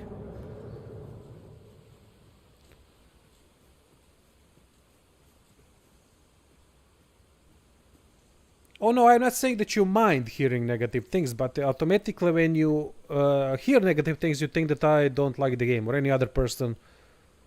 Because I don't like to bullshit. I don't like to... When I say something, I want it to be direct. I don't want it to be so that you have to think 3 times about, oh, did he mean this? Did he mean that? No, I don't want that. I want to be clear as fucking day what I wanted to say. Sometimes my English barrier, of course, prevents that, as I could be using better phrases and better words to explain things, but I don't want that anyone have any questions after I'm done with the review. So that you exactly know what I think, You've come. why I like something, why I don't like something, why I think a system is good or bad or mediocre. I don't want to leave any questions afterwards.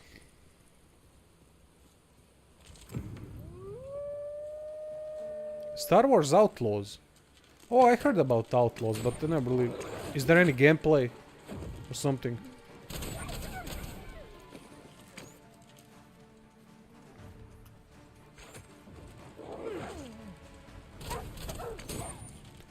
Yep, there is always room for improvement, but we have to be realistic when it comes to games.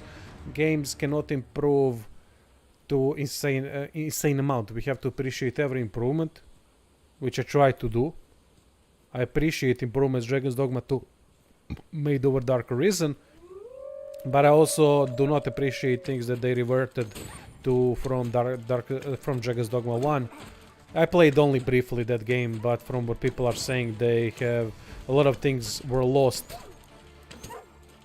from Dark Arisen and reverted back to Dragon's Dogma 1, which was a worse version of Dark Arisen. So it does make sense that they would go back to styles from that game, right? It's just a stupid fucking decision making, period.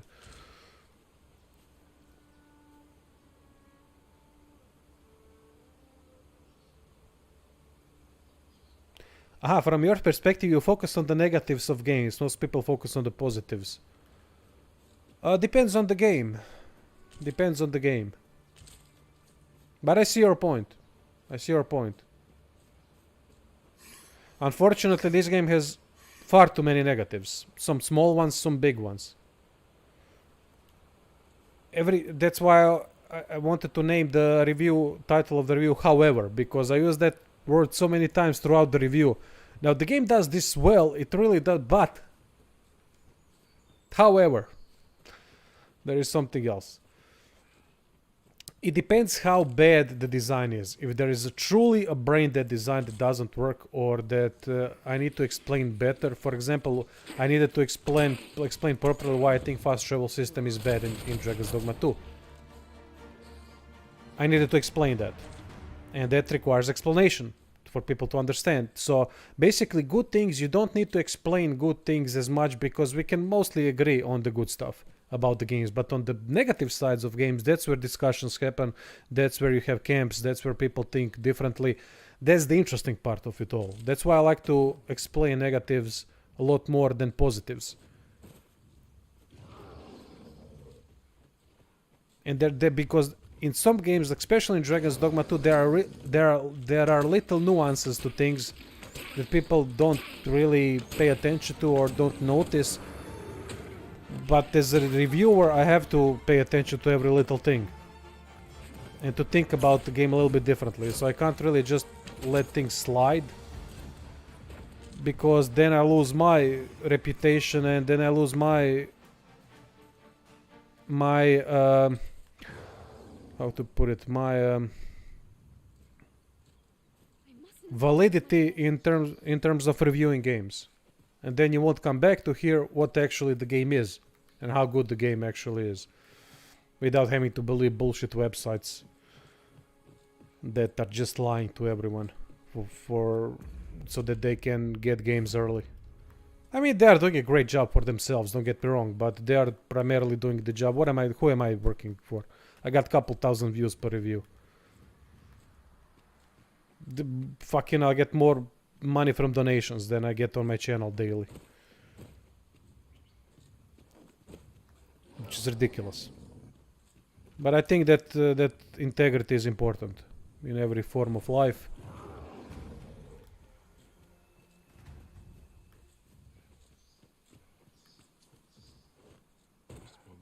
So I try to retain that.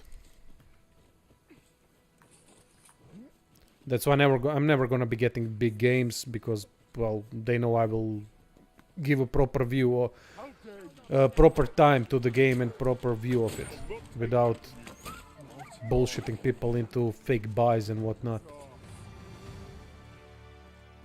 I've got wares of every. But that's why I'll always be broke. So there you go. That's a choice. But I live easier with myself after being honest with people than lying. Hope to see you again. Ian. Not everything is about money. Almost nothing is.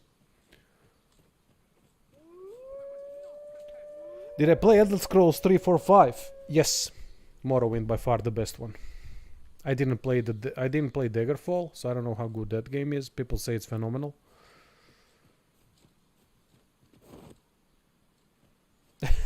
The NPC could fly with those ears.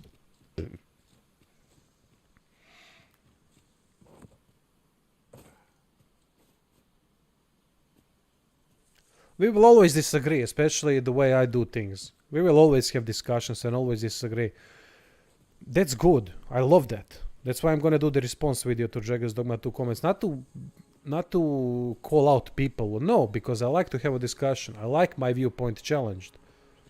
I like to be challenged about everything in life. Except health part. I don't need that. But other than that, I like to be challenged by people because a lot of people are really on the channel are smart. They know how to think. They know how to have open way of connecting the dots. And they let their thoughts fly, especially during the live streams. And I love that. That to me means a lot, that you guys have freedom to open up about what you want to say. That you also, when you see me not missing words and being direct about things that you would like to be as well. Because I think the world in general is full of bullshit and fakeness. I hate that shit. I fucking hate that shit. I'm just not who I am.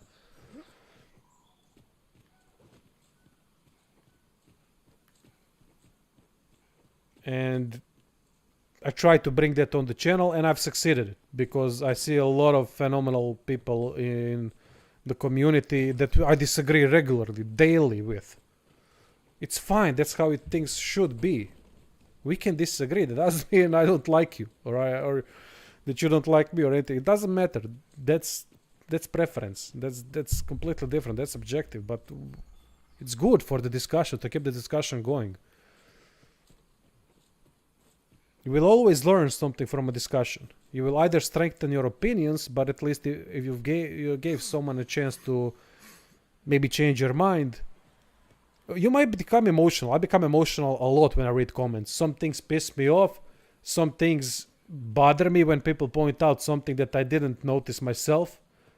And then again, oh, for fuck's sake, you know, I'm angry. I'm emotional. I'm a very emotional person, even though I might not seem like that. But when it comes to personal things, even though I'm very stoic in terms of jokes and insults, and no one can offend me really. But when it comes to those comments or something, just something bothers the fuck out of me. And sometimes I reply in a way that I wouldn't reply when I was much calmer. It happens. I'm a human. I'm not a robot. So.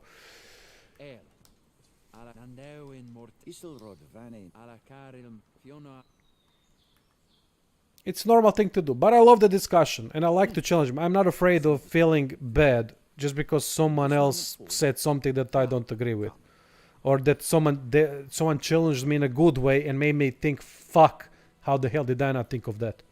I love that because that makes me think better for the next review. So I can do a better job. I can't do better without being challenged, without having constructive criticism in my comments. I'm encouraging discussion always. Talk to people. Don't be afraid constantly. Fuck it, if they're offended, that means you're right most of the time.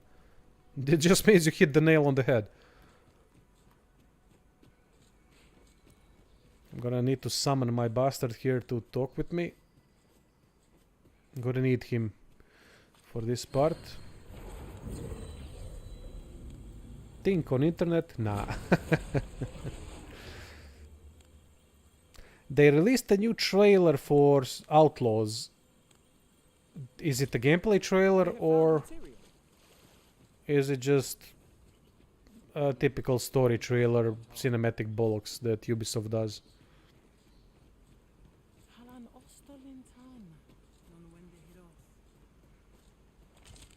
Materials, eh? I shan't deny they have their uses.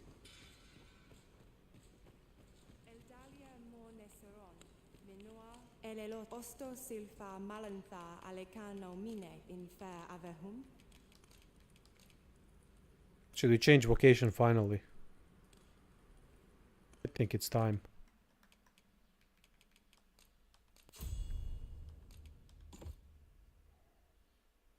So it's the last one that I get.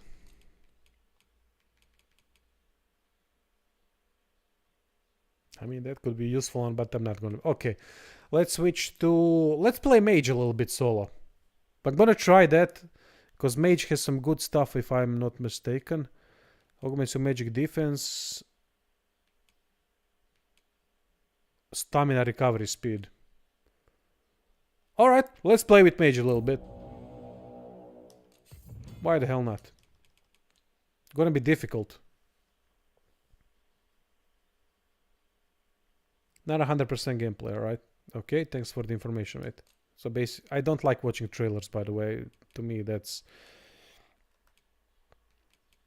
a bunch of lies that are going to be said so that they convince me that what they're doing is something good. But I understand they need to create the hype. It's a good business move.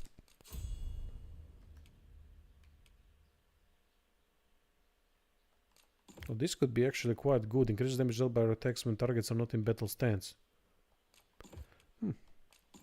Okay. Okay. Over encumbered. Well, no shit, Sherlock. Ring of Vehemence. That Ring of Triumph would be good.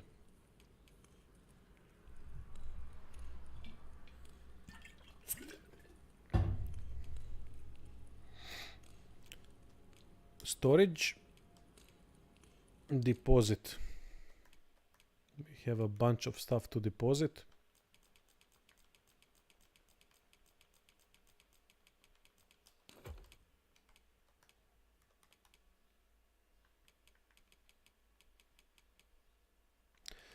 And lay down the port crystal too.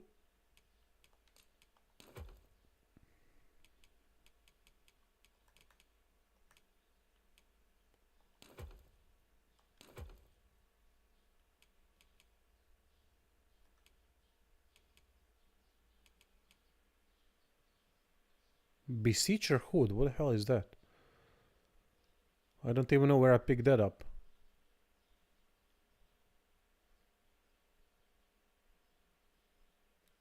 I'm gonna sell that one. Give back the courtly tunic, courtly breeches, blessed waistcloth, we can have that. Pilgrim's tights, we can sell that. Okay. Heavy.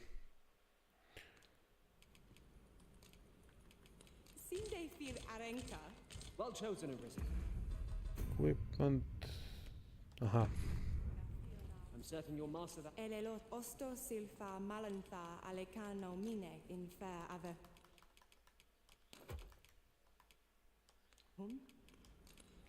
Okay, this is going to be very tough. I'm gonna have to kill a couple of small bastards first, but that's this is a good part of this quest to do the work.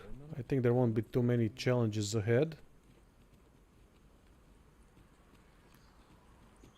But I do need to buy gear.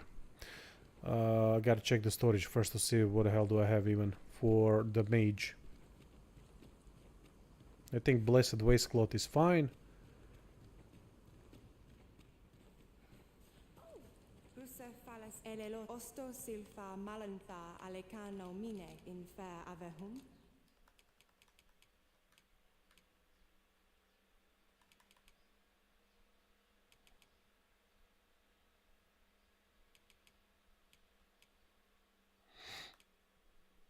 No, I don't have anything better.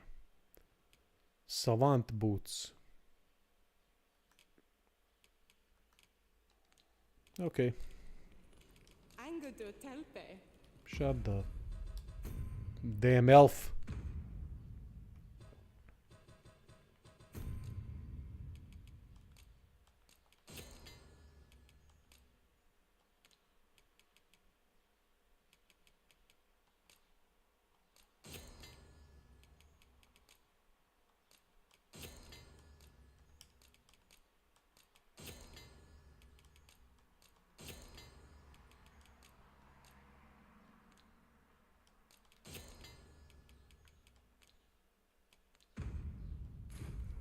Nun we oyanda ata.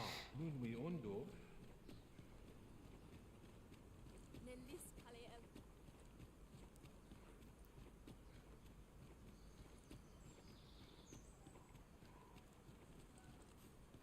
Vindamun.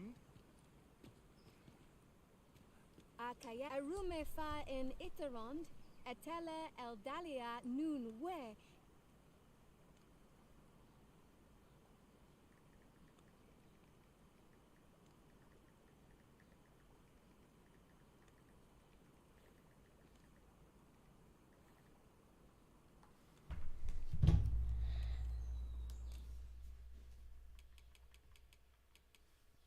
Who we're gonna spend a lot of money.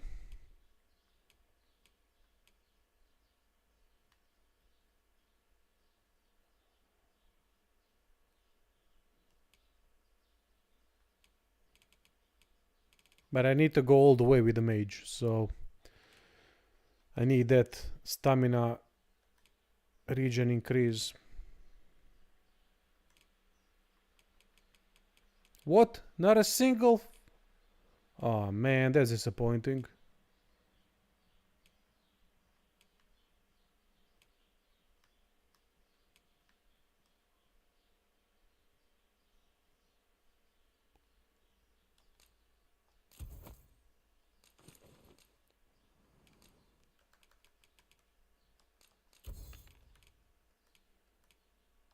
Not a single purchasable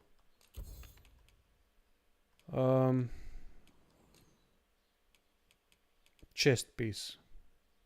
I got a missionary robe. I gotta change that quickly. Oh, there's an eminent coat nearby. Actually, it's a perfect fucking quest to upgrade the character, because we get eminent coat, which is one of the best early game mage things you can have. So that's good. Cardinal Blaze. Let's upgrade the goddamn thing. Right, we'll be doing some damage, that's for sure. Our packs are But if I heavier, get hit, and our purses far lighter. first we gotta go and throw Punisha, or wait, what is the current?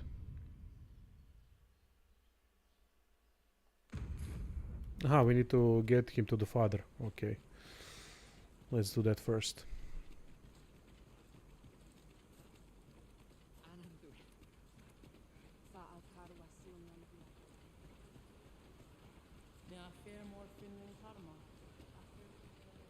The trial of archery should, I've just noticed, they nearly leave their post. And then when Martyr Alcarwa... No, I cannot stand my friend. There is no time. Make haste.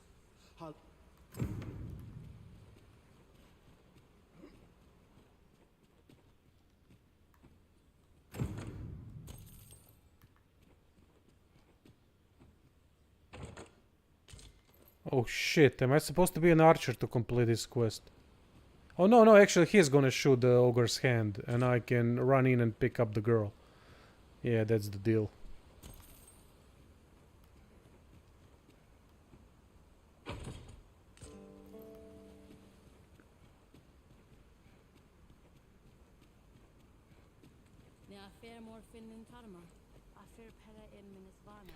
Very strange how in RPGs they tend to put these chests inside people's homes where you can just enter, pick it up, no issues whatsoever with the owner. Owner says, you know what, it's fine. We can do whatever you want.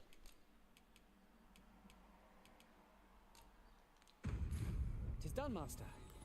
Now a ferry stone can whisk us here whensoever we desire.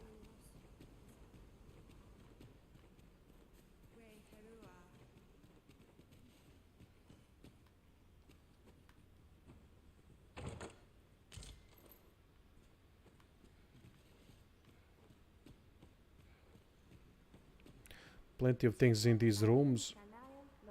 Oh, I was already looting here. Hopefully we find something else.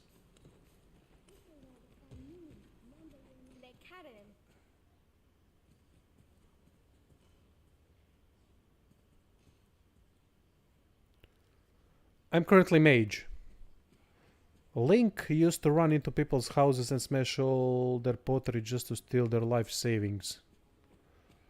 Is it part of just looting things, or was it part of kind of RPG element that you're actually stealing people's life savings or something? Is there a story behind it?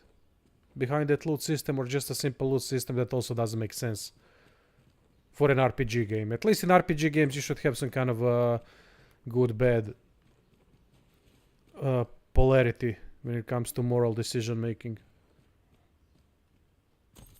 and consequences for those actions. So the problem with the mage that I'm playing right now is that I'm level 1. Level 1 means that I have fuck all to use. It's gonna be difficult, but let's do it. The most important thing is I have the Palladium spell, which is a defensive spell that lets me take a punch so that I can cast something.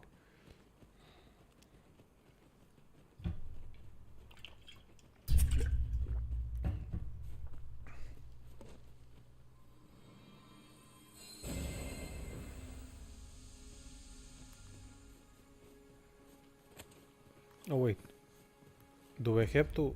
Ah, okay. Now we're gonna get another port crystal by completing the quest, if I can complete it all. I'm just hoping for a couple easy enemies here that I level up as soon as possible. I think there should be a couple of those little bastards around here. And there are also ruins with humans. But humans might kick the shit out of me. Especially because I don't have anything out of the ordinary coat, starting coat that offers no protection.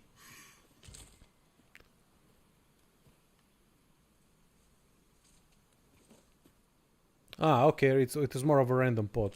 I really didn't play Zelda games. I think I played maybe Zelda game on Nintendo back in the day, and that was it. Oh, I love how they've done using these rift stones. It's so difficult at times. Okay, where are you, Punisha? Come here. One other thing. Time to fly. I do believe our party would stand to benefit from the addition of a sorcerer. My party would stand to benefit to not have you in the fucking thing, alright? Oh shit, it's a chimera. I can't deal with a chimera now. Bye bye. Oh damn, what a hit. That was a good hit.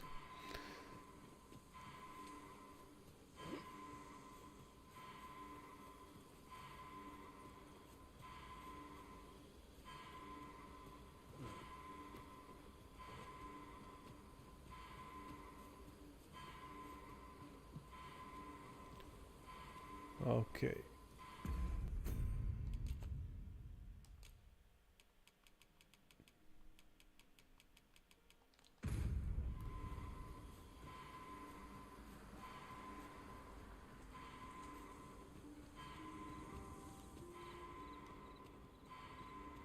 I know this is not where the quest is. I'm just going. I don't think I've ever been here actually.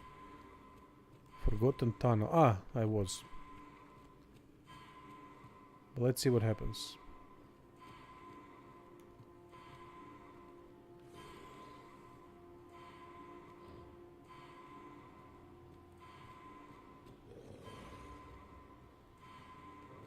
I gotta be extremely careful now. Oh shit.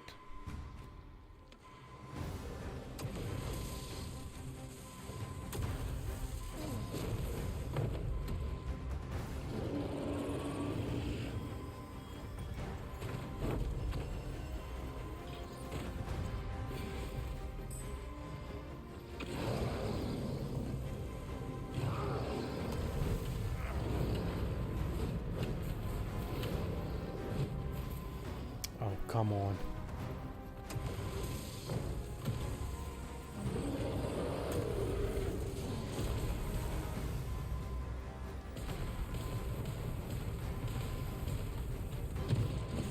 Oh, fuck.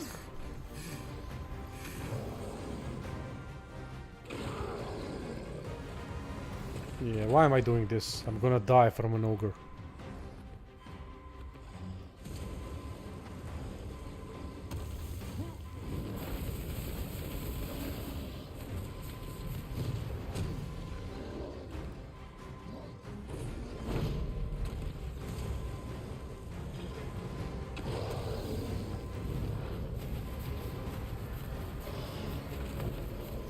Oh, come on, start burning already, for fuck's sake.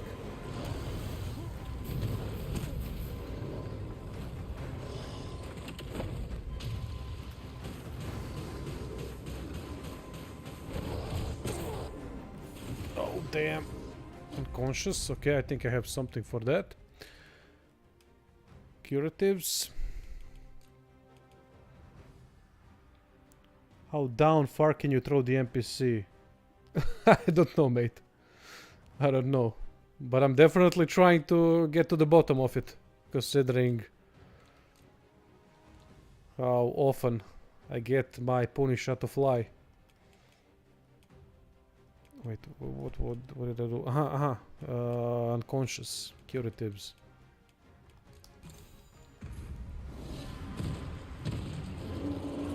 Come on, get up, get up. This would be phenomenal to get so much points to level up the vocation right at the start.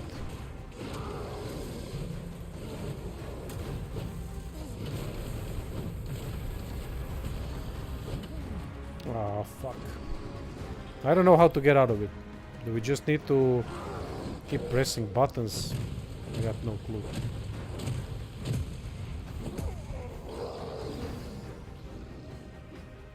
Yeah, this was a stupid decision to go up against this fucker. I didn't want to go against him, but I saw it and then, oh, look at this. What a nice challenge that would be. Yeah, if I could do anything, then...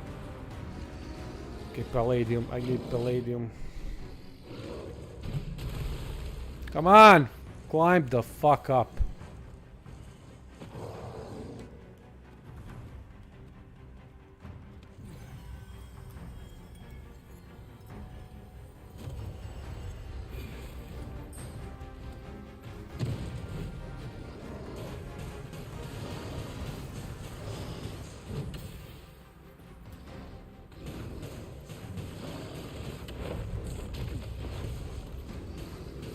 Come on, start burning, you fucker.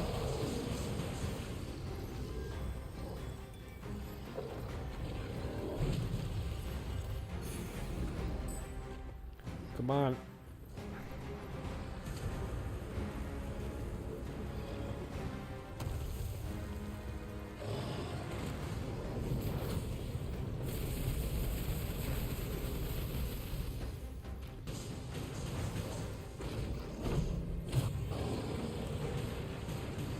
Come on, burn, burn, burn!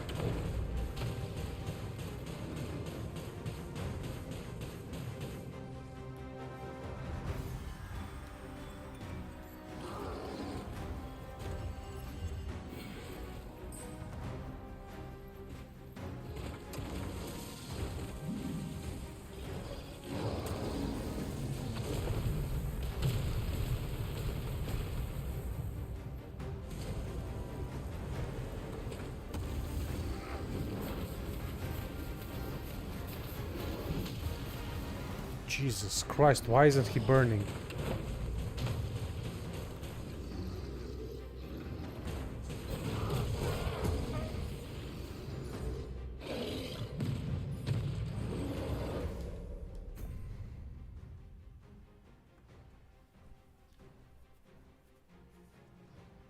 Love the smell of burnt ogre in the morning. The only good reason to have a pawn or pawn's distraction. Yeah. Yeah.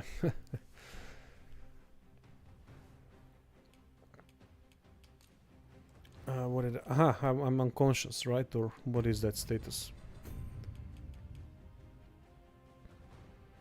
Yeah, unconscious.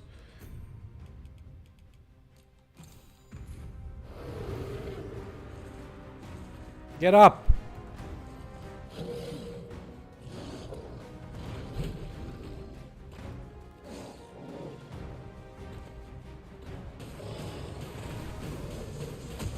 I can't get him to burn anymore.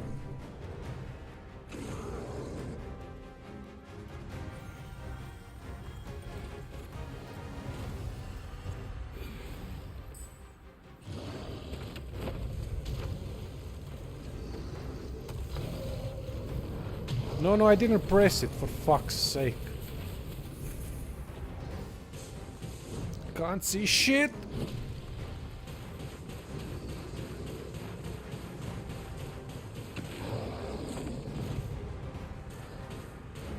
Yes. Aim for the head. Oh, damn. Didn't I have palladium? Oh, boy.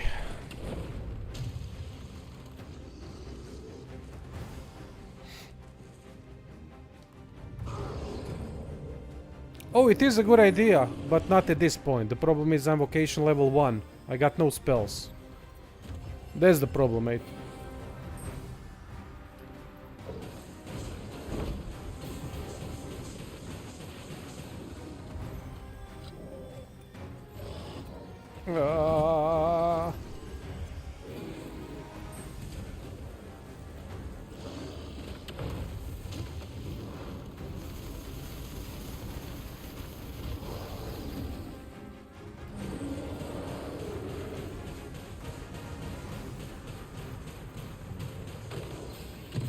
Yeah, Palladium, man. As soon as you deal with Palladium. But I don't have the fast casting. Fast casting would really help me out here.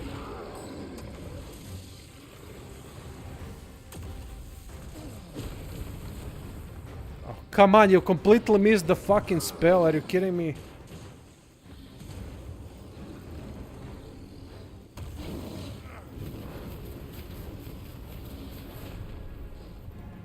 There we go, it's burning at least. Fucking bastard.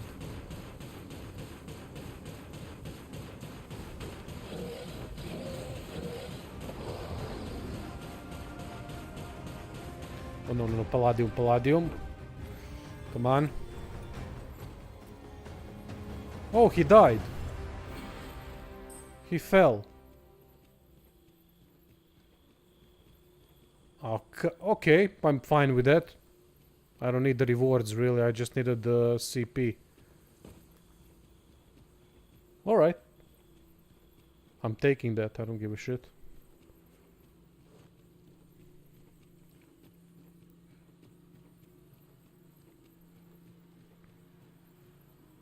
You shall not pass, meme time. Nice one. You wonder if pawns use fast casting. Huh, interesting. I don't know that.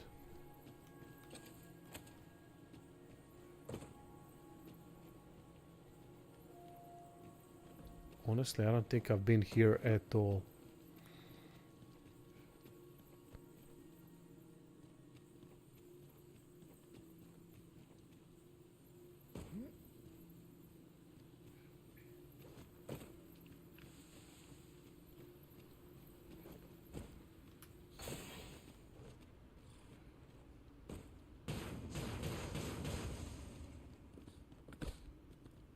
Yeah, win is a win. Yeah, I've seen Drake also do it. I was fighting a Drake and then the bastard went into into the lake of sorts and just died instantly.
I love mage spell effects.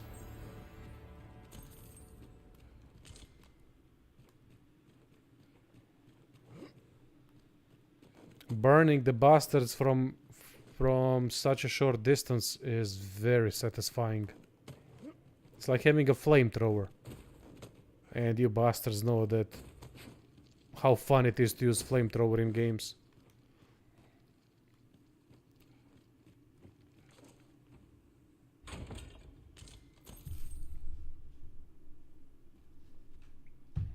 Ring of Awareness.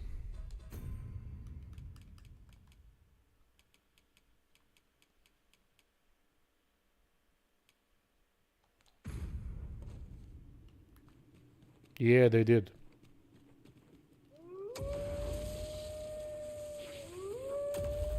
Unfortunately, I can't use that ambuscade properly yet. Oh shit, I forgot the Palladium. That's a problem now.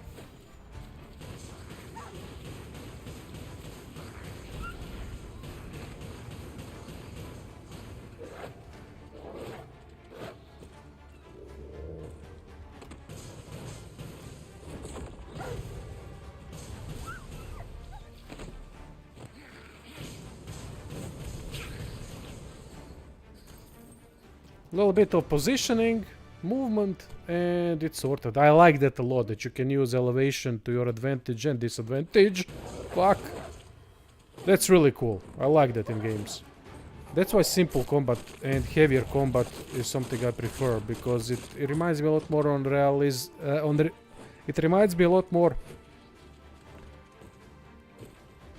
of realistic combat.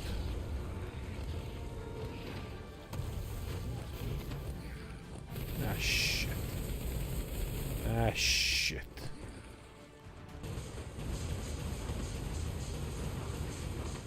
Oh my god, how many of you are there?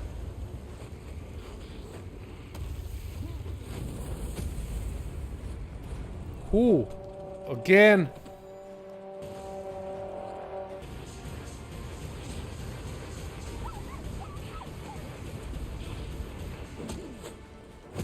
I don't get it. How many of you are there? It's fucking annoying.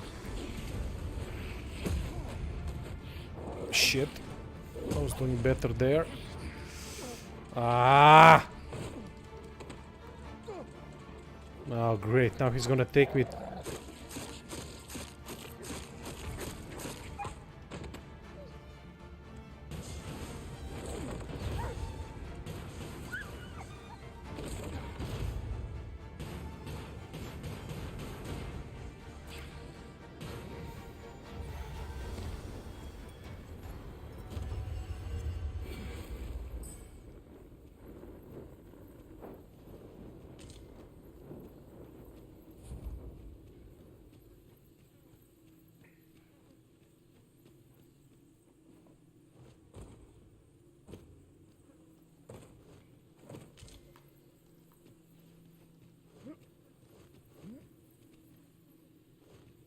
When does it unlock? In a couple of hours, right?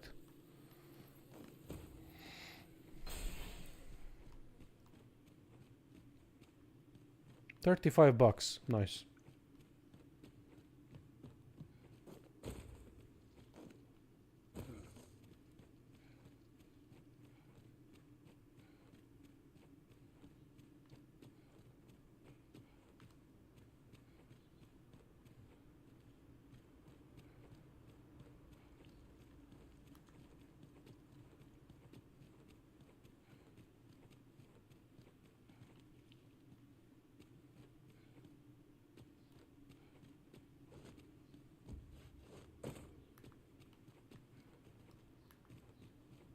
Ah, cool. I'm gonna purchase it as well as soon as the stream ends.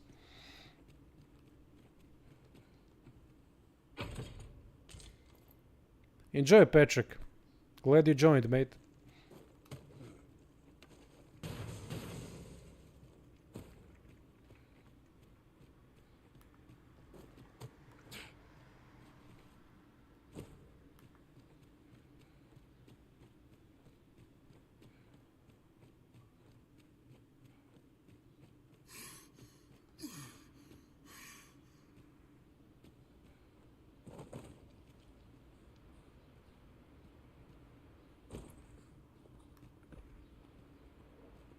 Get that secret token. Oh shit. I'm gonna need levitate for this. Or maybe not. Oh good. Finally. Something I don't need levitate on. Oh, there is an enemy. I thought I saw a pussycat.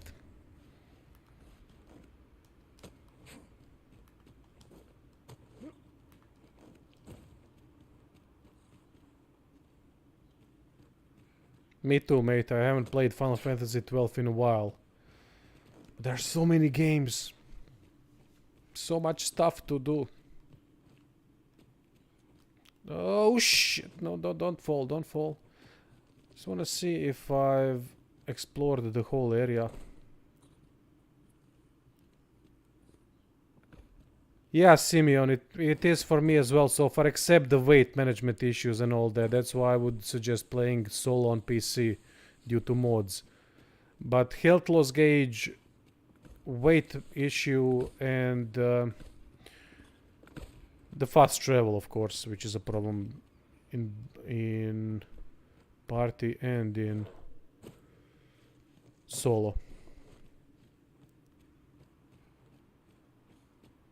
But I'm enjoying it as well, much more that way, except for those negatives. It really makes the combat more engaging. Wait.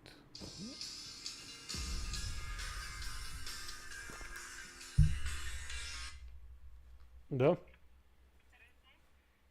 Kad si doma?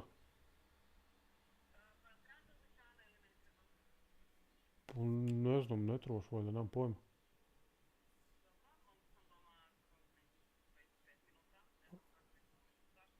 Pa zbog streama pitam. Pa da.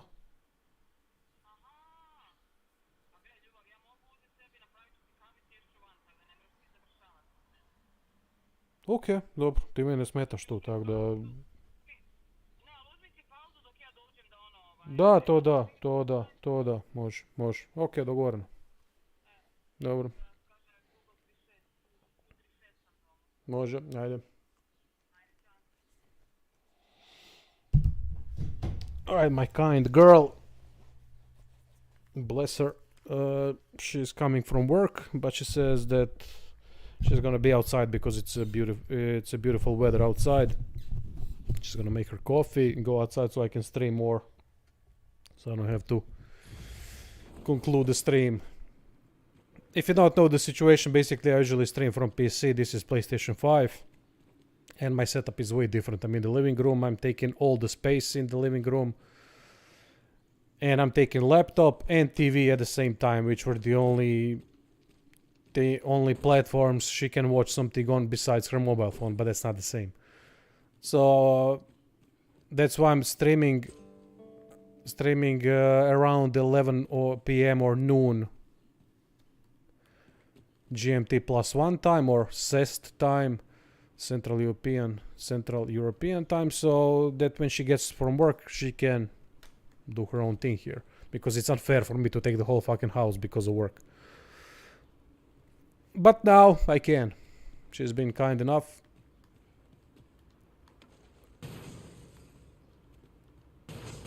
This is a weird dead end. Oh, she's the best, mate. She's absolutely the best. She's the last girl I ever want to have anything with. I said that as soon as I met her. Very, very unique girl. A girl that never lets her feelings get the best of her, which is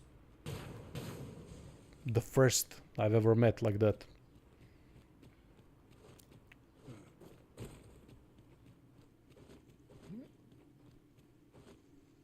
So we've dealt with this situation. I can't go up there because I need levitate. Yeah, it's because of her work. She works with bad kids in school. And oh, maybe we haven't been here. No, we haven't. So she knows how to keep herself in check. You know, she knows how to put emotions to the side and look for the better solutions to the outcome of every situation. And that's what I am as well. I'm not a guy that likes to take it out on anyone else. I like to always come up with a solution. Think straight. Think emotionless, let's say. Keep it rational. And she's the same, so that's why we're such a great pair. We never bicker, we never fight. We bust each other's balls non-stop, but that's all in a playful way. And I love that shit. It's very, very unique type of relationship that I was never in before. For the first time I have utmost trust in another person, and I can let them do their own thing without me having to regulate things and having to explain why something is bad or good. Finally, it's because I can't do that anymore. I can't keep teaching girls how things work in real world and so on. I can't do that. I can't be a parent and a boyfriend anymore and whatever else it needs to be. Done with that shit.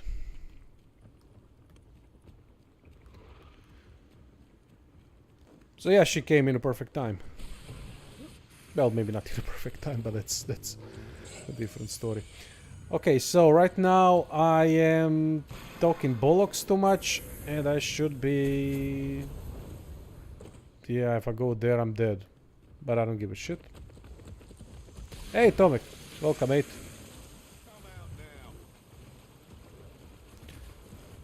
I'm fine, mate. I'm enjoying the Dragon's Dogma 2 streams. Really, with you bastards here, it's quite... After Demon's Souls remake, that was also on PlayStation 5, I think it's one of the more enjoyable streams I ever had. Stream series. Elden Ring was also cool, but there's a lot of engagement in the comment section, and I love that. It makes my job a lot easier here to talk about things and not just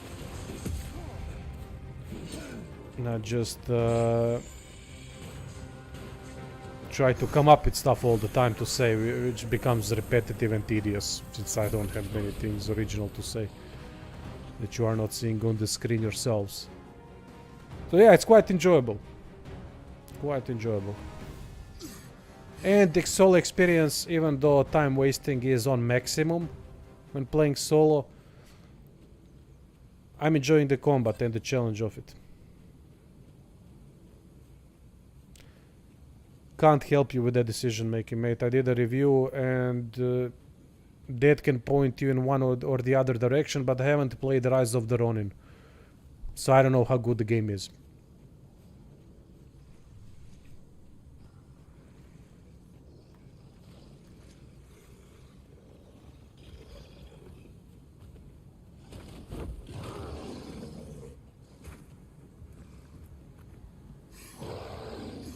Is there any camp here that I can rest at? Ah, it was there. I think there was one camp over here as well. Should be. Yeah, there it is. I knew it. I fucking knew it.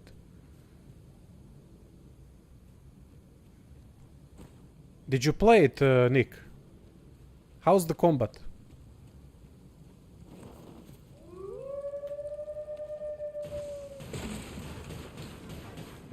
Ah, shit. I'm about to die.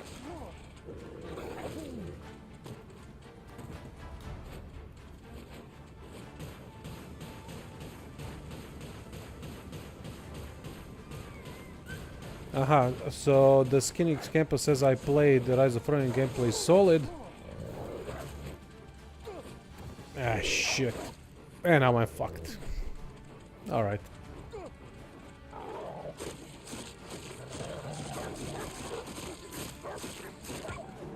So it's like more like dojo missions. Oh, that's cool. I would actually love that. Huh, alright.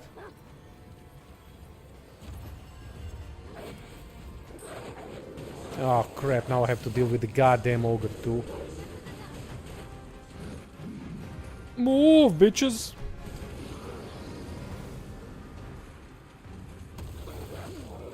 Ah, shit. Maybe I shouldn't be here. I got no health left. Yeah, let's go back to Sacred Arbor. One way or another, in a casket or on foot.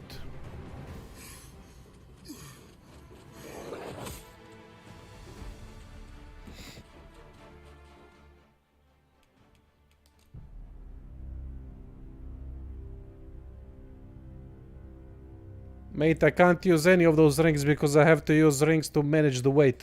That's the problem. But yeah, knockdown ring and augment is a necessity. I agree with you absolutely there. That's something I'm working towards. But I need to level up a few vocations to do that. Currently I only have Ranger leveled up to 8 and now I'm leveling up Mage to get some of those good augments. Fuck off, don't kill me again.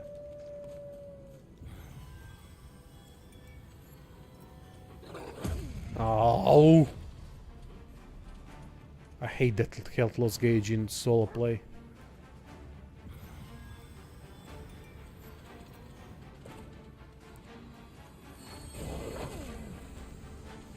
Alright, you little bastard, now you die.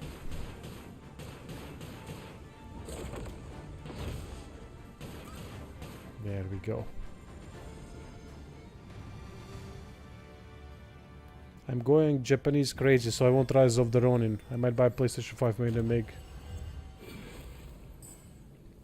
make the goddamn heart thing they've added in the chat. Can't see the end of sentences since I don't have one. When they make the pro version, okay.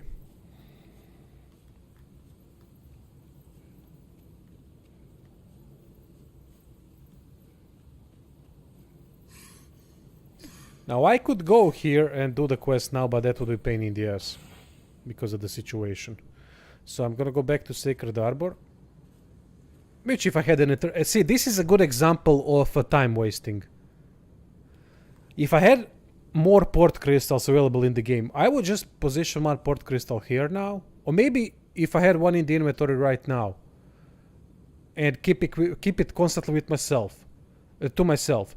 I would just position a port crystal here, use Eternal Fairy Stone to get to Sacred Arbor, and then come back here, pick up the port crystal, save myself a bunch of time. This is the perfect example of a time wasting mechanic that this game does with the Eternal Fairy Stone and port crystals. That's why the game needs more port crystals, and that's why the game needs Eternal Fairy Stone. Now I have to fuck off back to Sacred Arbor, waste time, and that is the perfect example. You don't need anything else.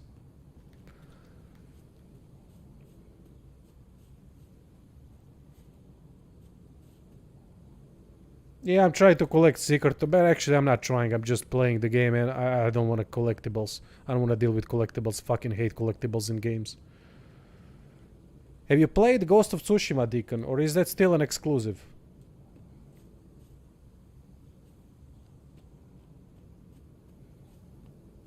Yeah, Ring of Triumph. I want that one.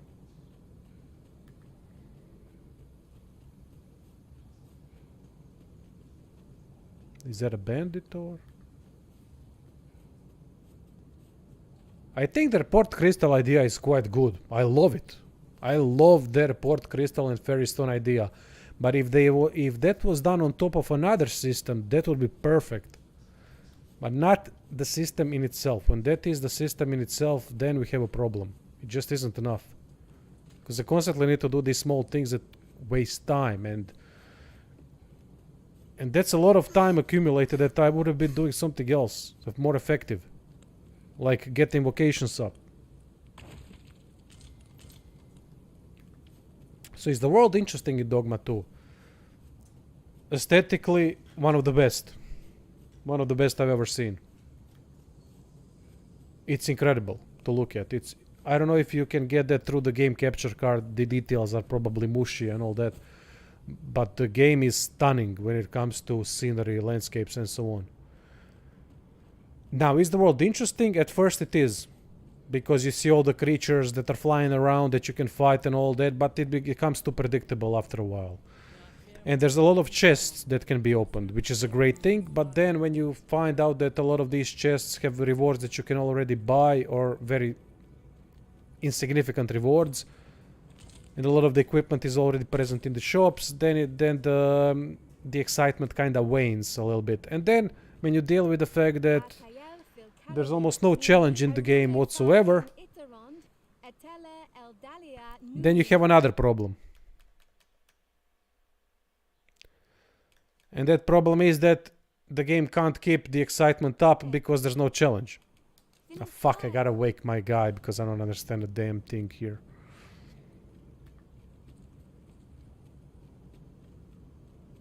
So as I said, this is a very...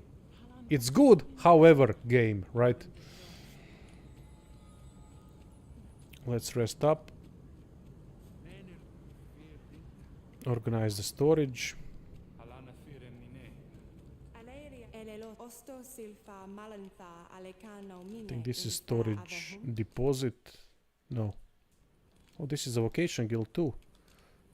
Deposit. Ah, this is it. Okay.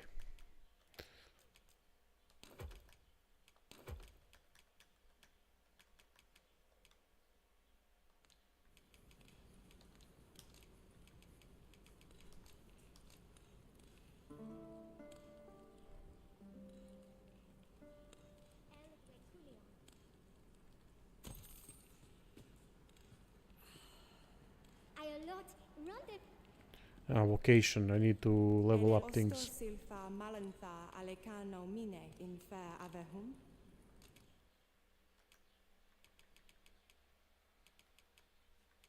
Quick spell. Yes, that's gonna help a lot. Augment your magic defense.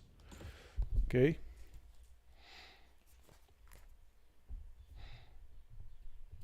Yeah, it can't keep that interesting. It can't keep walking interesting. That's the problem with the game, and it wants you to do that. I understand their design. Their way of thinking is not wrong at all. For players to interact with the world more.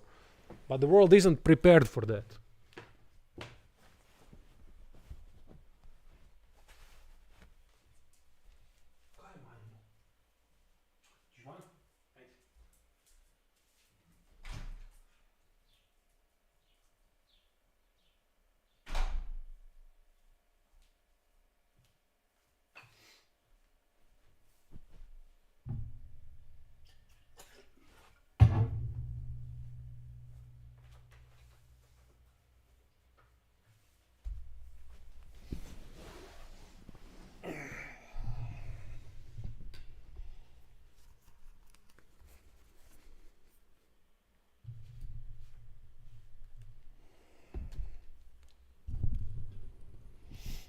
Now we'll become a little bit more dangerous.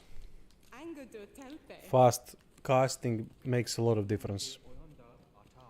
And we are average weight. Excellent. Let's move. Let's finish this quest.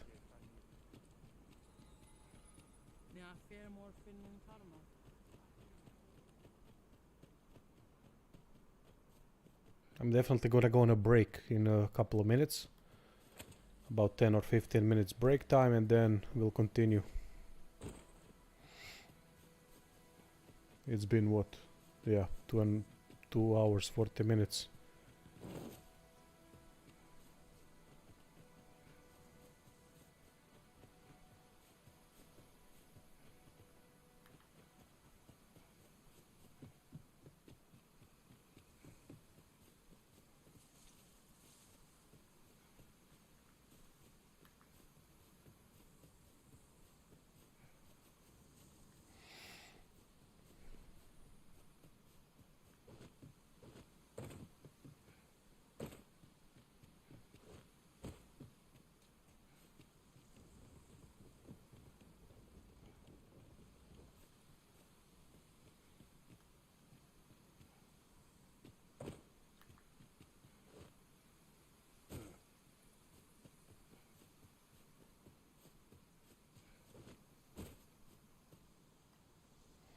You're here.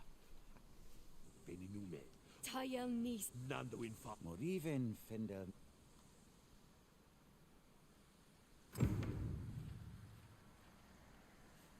Yeah, you're right. That's when you talk about game design. Did it affect? It definitely did affect a little bit. Not by much, but a little bit. I think it did affect their game design. It's just a stupid decision that won't be that profitable anyway. Because the game is not built around microtransactions, but they decided to implement them. And that seems to be one of the things that affected the game design at least a little bit. But it's just a dumb decision in both ways, no matter how you look at it. Fucking Capcom and their ego.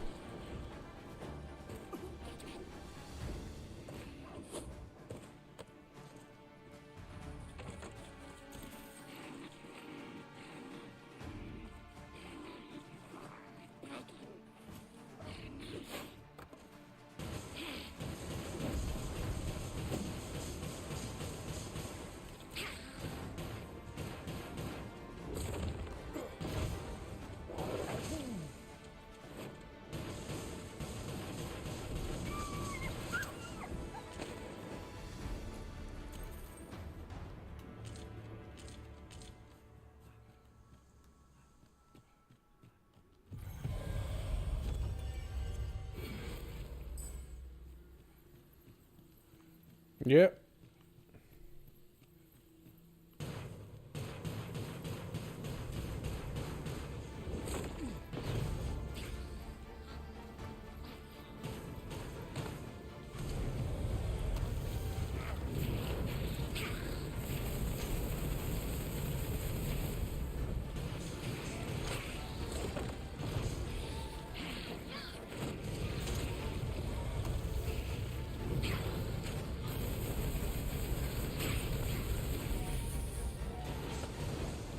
Alright, so my girl is here, so I'm gonna have to take a 15-minute break for dogs to reset and everything.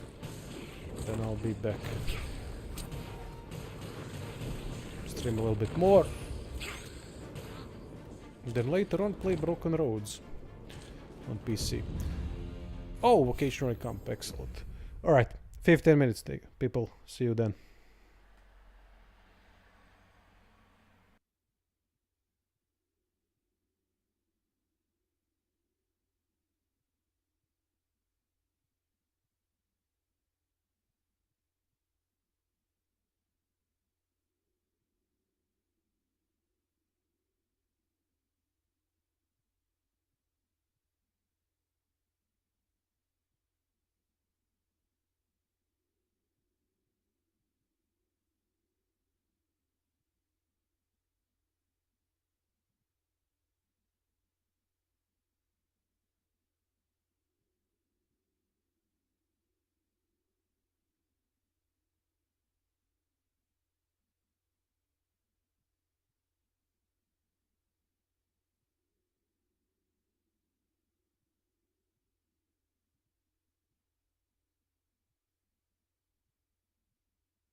Alright, sorry, it took a little bit longer. I was writing 2 mails to publishers of Broken Roads to maybe get a review key to save myself some money. Would be a nice thing to do. Nice thing to happen, that is.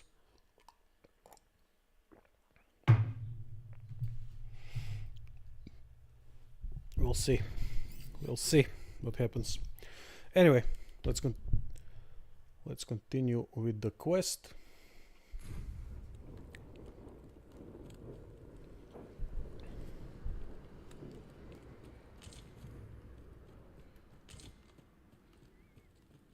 Yeah, I can definitely see in these situations how frame rate has not been fixed completely yet. A lot of slowing down.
Too bad I can't aim manually.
Where the hell is he? I hate dealing with NPCs during the quests in this game. They're all over the place.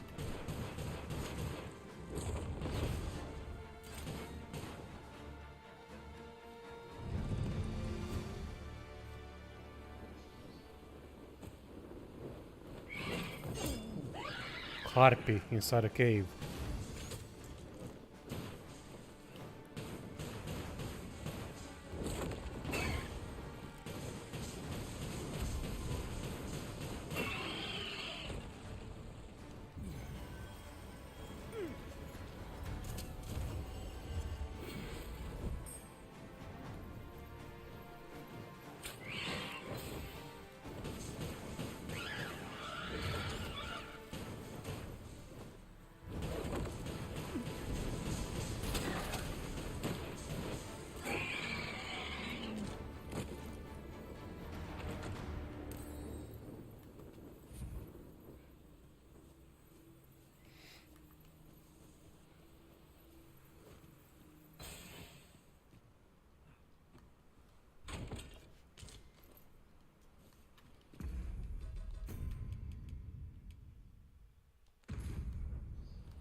Maybe, mate, maybe. It really is different when playing solo. I find it more enjoyable in terms of combat. I really gotta pay attention to a lot of things. I can't really, you know, just go straight up. Because pawns won't help me here. And that's cool, I like that. Arbahat, preserve me. Dizzy and more nightmarish a sight. There is still hope. If I act quick. The moment the ogre I had ne'er yet with my sister.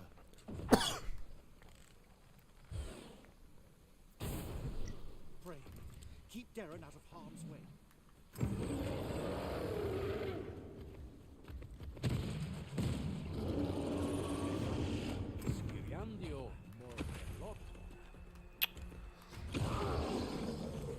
Alright, I'll get back for eminent coat. Let's just take care of this first.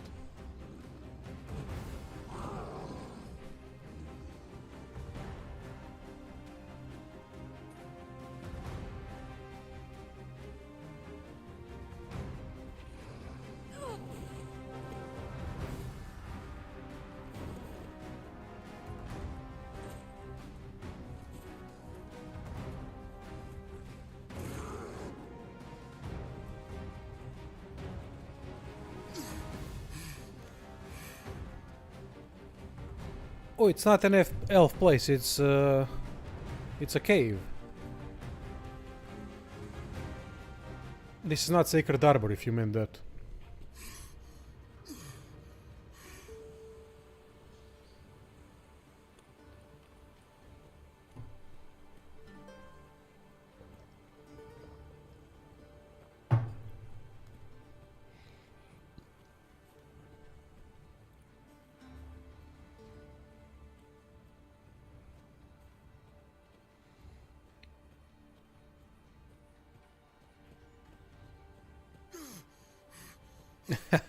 All good, mate.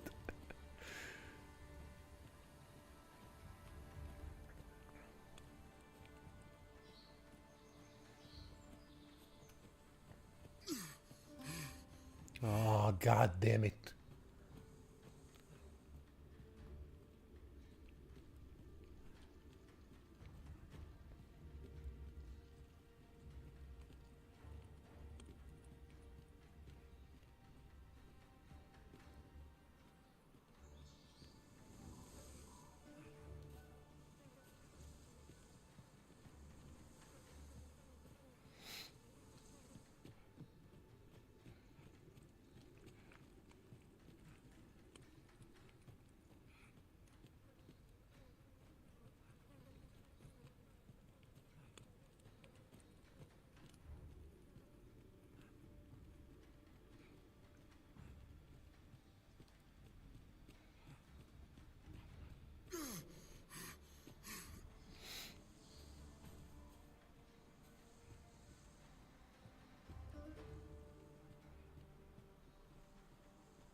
Oh, my heart. None of this would have been. You are my sister's. Eteler, Findlenar. Karilm, ilmen, kemenindor, eteler, lunkenapel, nenwen, kiriando, vanalin, kasinke. Findlenar.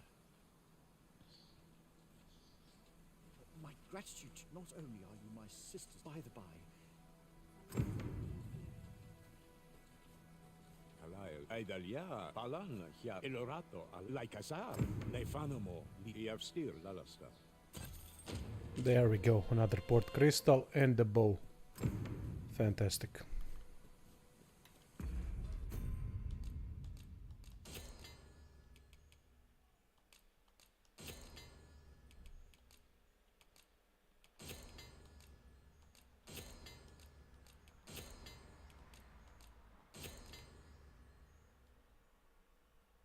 A dwarf would throw a pie at these dudes. You're right about that.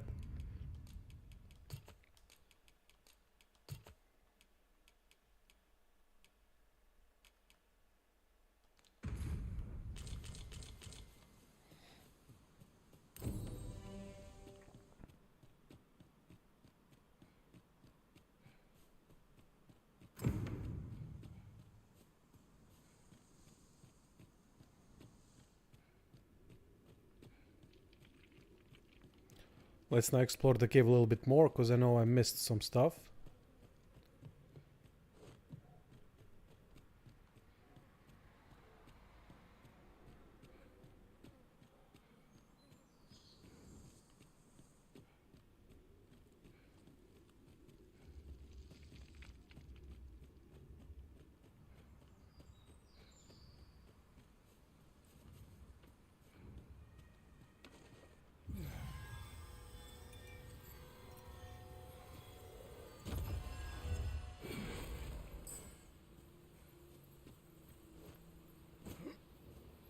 There's one chest up there that I can't reach from here.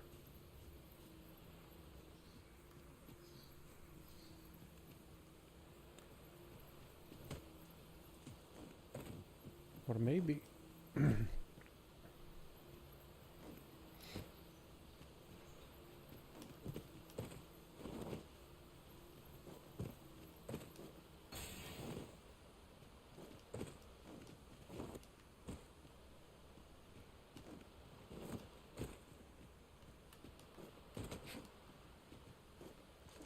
Come on. Ah!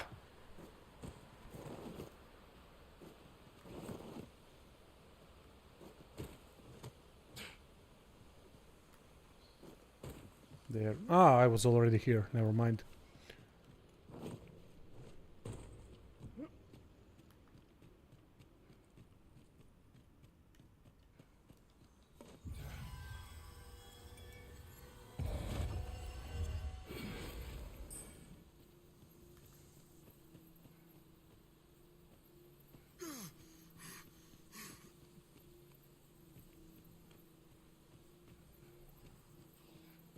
And now we have to deal with the ogre.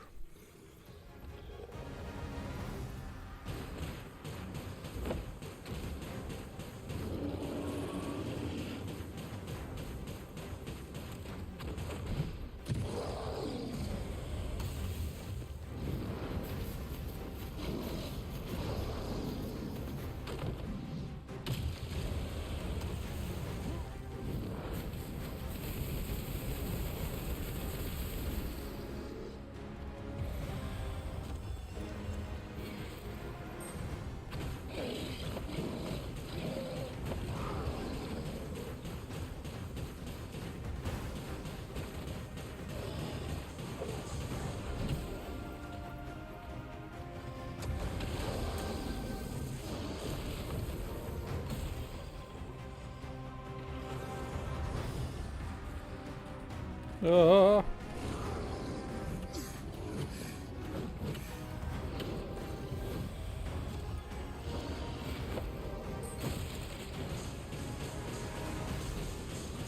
Burn.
Did he get stuck?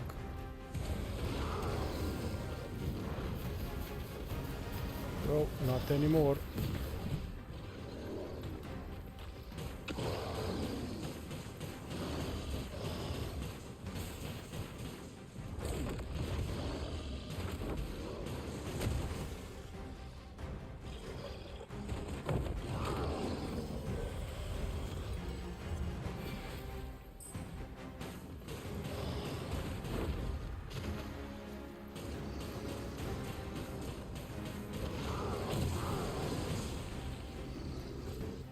on, move.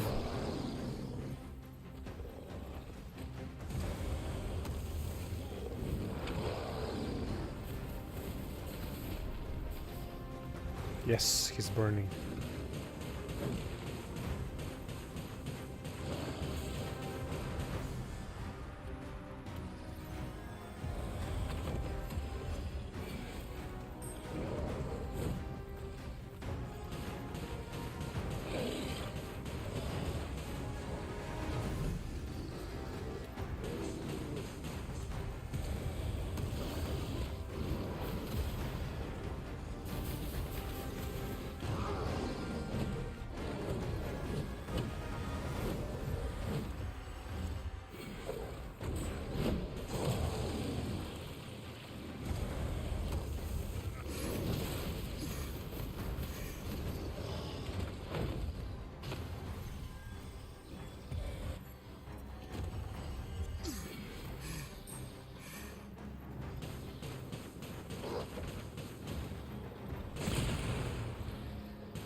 When you see this fight,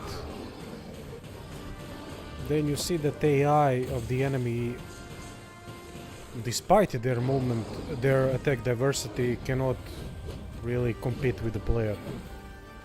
Which is a shame. Because they have some cool moves.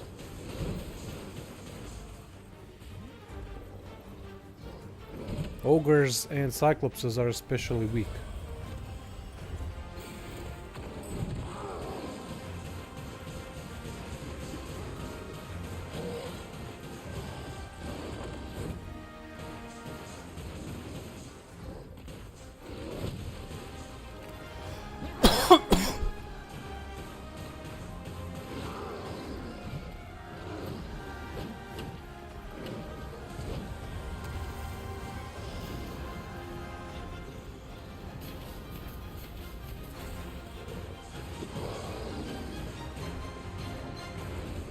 Nah, they were always weak, mate, in that department. I don't think the pawns actually matter in that regard. They can, though, deal with pawns much easier because pawns don't move like we do.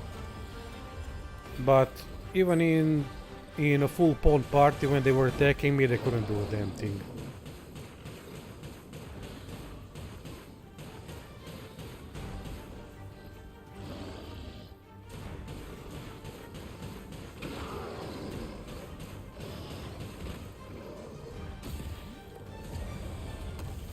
Come on, make him burn.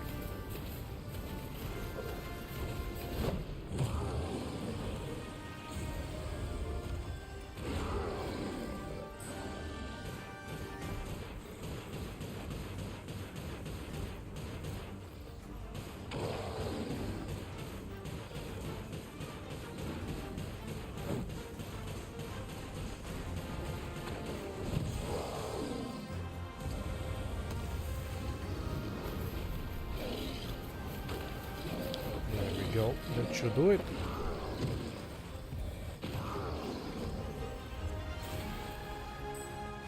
Maybe not.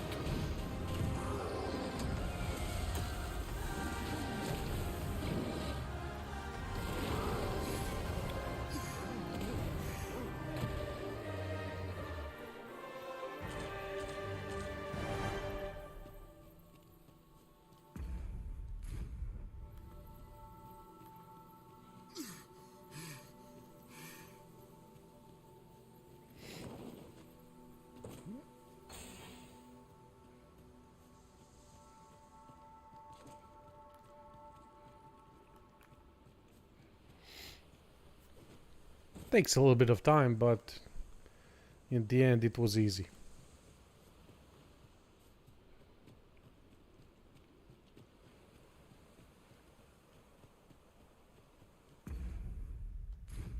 Sacred Arbor is relatively close, so I'm not gonna waste Fairy Stone.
I love the visual effect on the staff.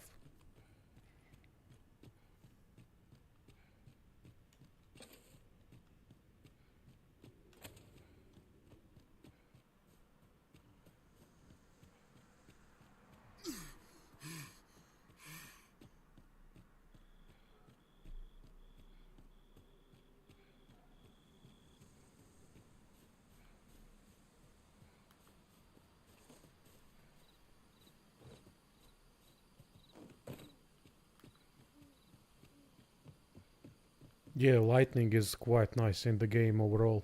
The visual effects, the visual effects of everything that we do are quite nice. The one visual effect I'm not really sold on is the blood effect when finishing the game, finishing the enemies with the finisher moves. For example, stabbing them on the ground, and then when that blood pops out of their bodies, it's not really convincing. But when it comes to spell effects, fantastic. It is seeing fires way off in the distance. It is. Creates a feeling, you know. I generally love horizon things in the games, in RPGs, when you can look at stuff on the horizon and then, you know, I can go there. Like, that's what I absolutely adore in From Software games. They're masters at that. Look at that castle in the distance. You can definitely go there. One way or another.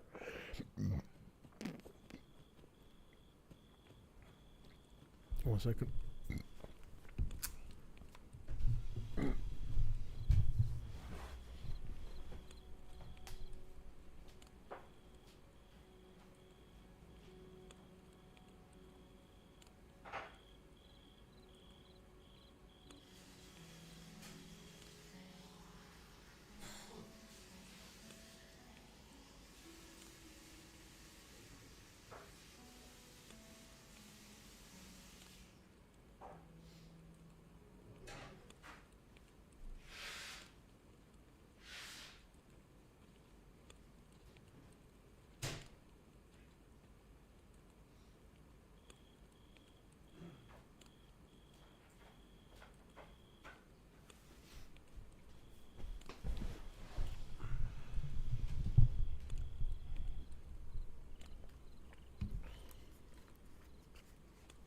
Yeah, whoever is in the castle will likely kick your ass. But it creates connection with the world when they do those things. And that's what I appreciate a lot.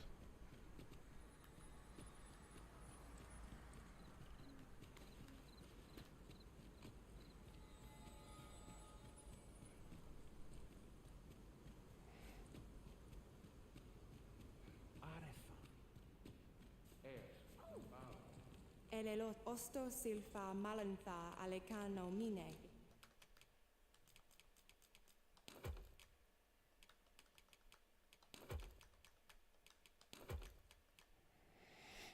Infer avehum.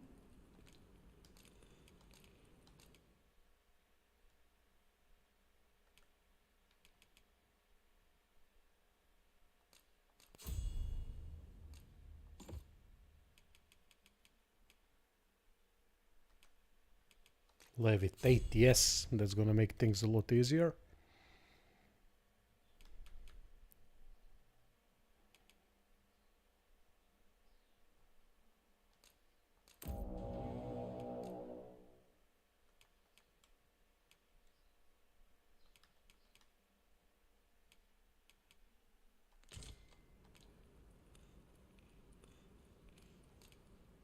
Sinde fil areng. We herua. Urt.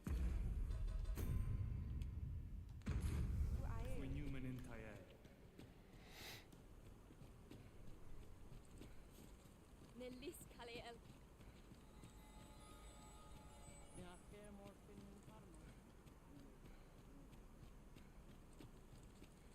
Ilmen.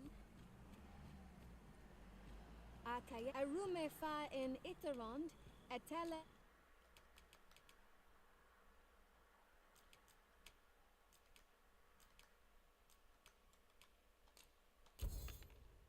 Eldalia Nufin and Tai.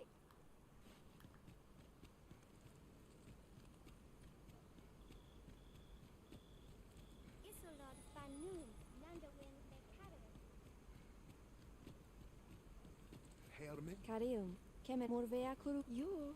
Halan Lomem. I am called my brother. I learned the others of your. Oh, but I cannot stay. Of late, the. She's gonna give us a quest, right? Let's rest on the bench a little bit and then maybe she's gonna initiate the quest. Salma Arenfeld, Alekano Nanderi.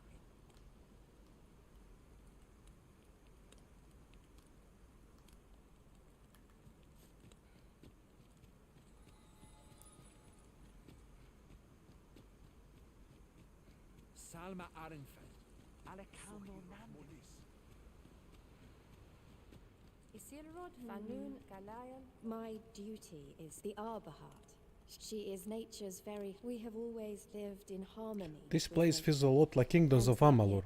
yet, day by day, her Okay, yeah. special Yeah, it does have called the Withencha architecture of it, once. Now, from what I remember. do you know of this? If you find any. Ayu, Fanamo Nemetani. Fa Alkarwasil Mandia Kalan. Nakima.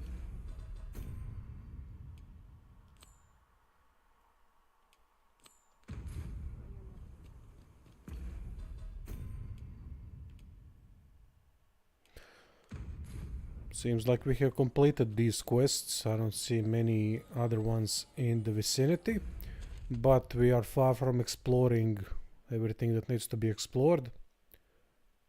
Forgotten tunnel, no. But I'm sure there are a couple of things here that... Aha! Yeah, let's go to those ruins.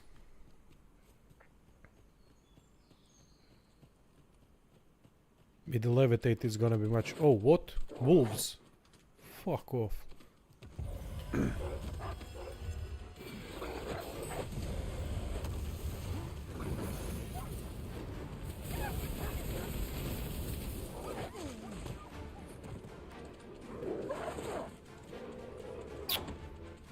Come on, elves, help, god damn it.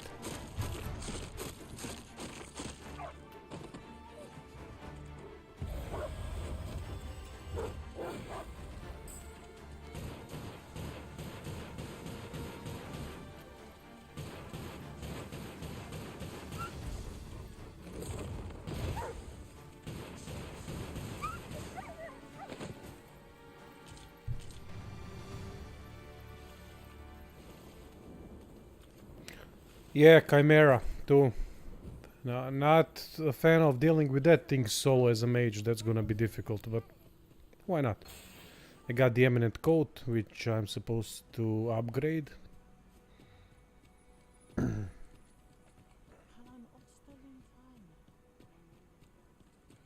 Bindamun. Salma. Okay, Arume fa in Iterond.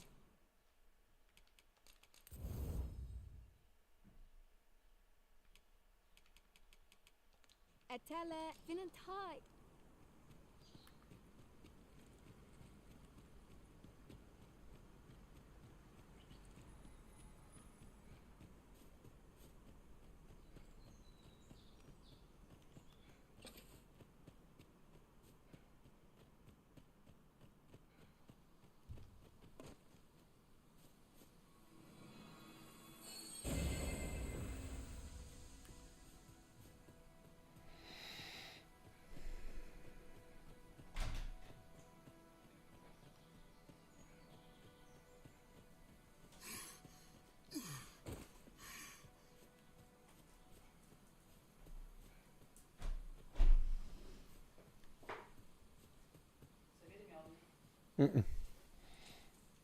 Slika iza ovdje.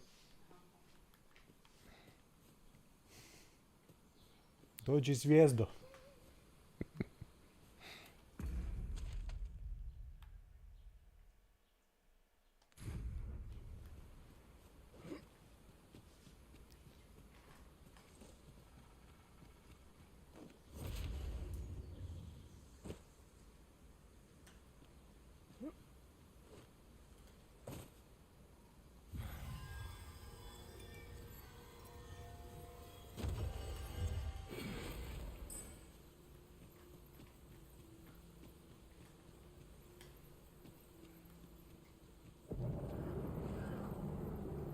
Yeah, damn, Chimera is still there.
Although this could be a cheap kill.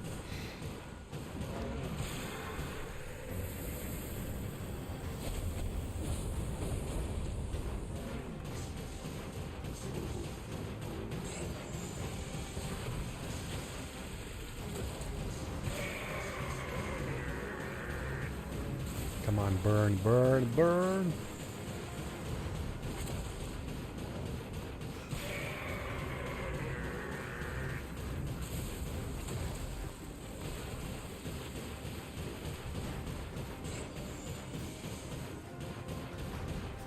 No, no, don't go away. Fuck!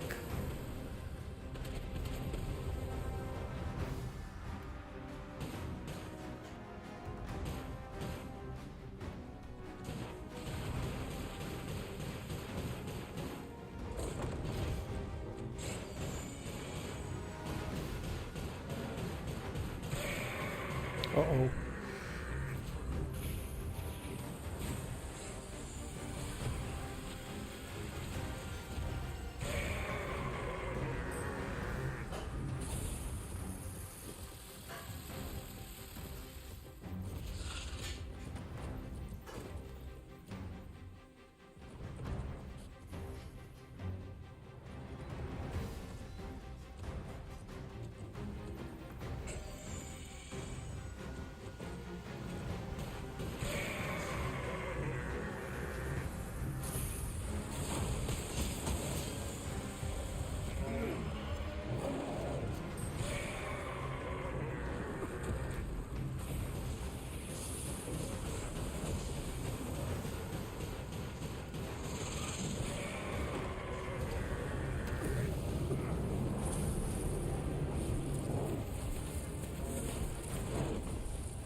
What happened? Ah, there it is.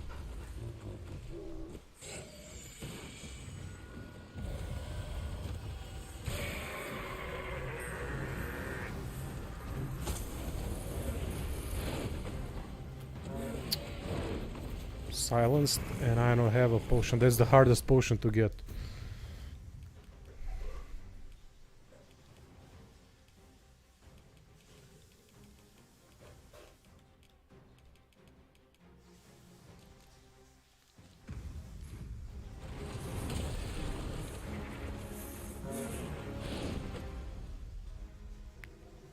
Oh, unconscious.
Oh, wrong one. Oh shit, now I might die.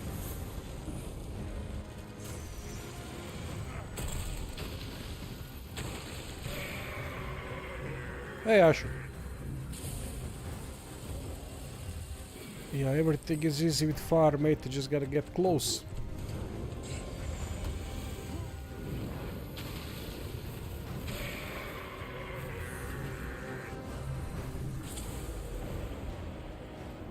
And I'm very under-leveled mage at this point, location-wise.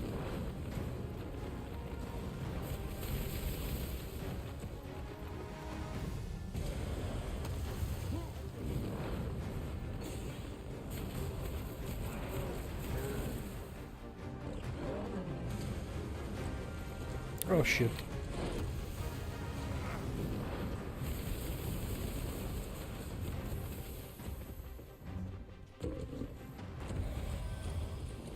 Oh yeah, Flare is the most OP spell that I've seen in the game. That spell is ridiculous. I mean, if you've seen the review, you've seen what I've done with that spell. Basically, two-shot enemies.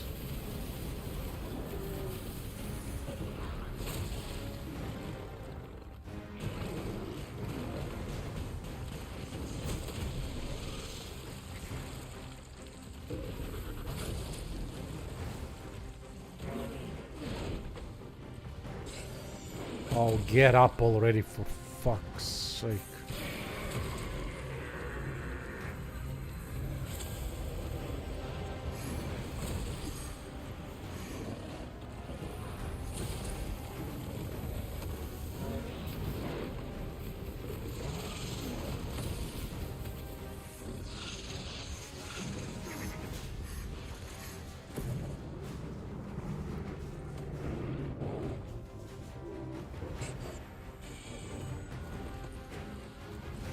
Did he just fall?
Oh.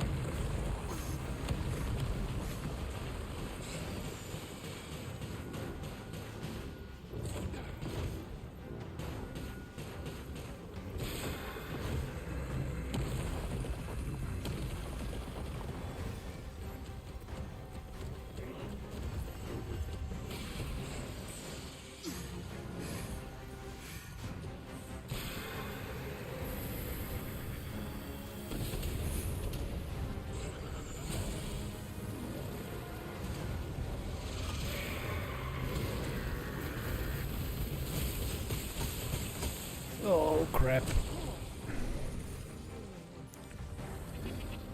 Long fucking fight. I don't have the tools to deal with it quickly.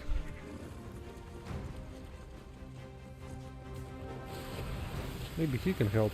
Ah, the point is solo.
Yeah, he looked like that, but it's difficult because I constantly have to reapply a couple of spells in order to survive and to deal damage, so it's a slow progress.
Come on, again.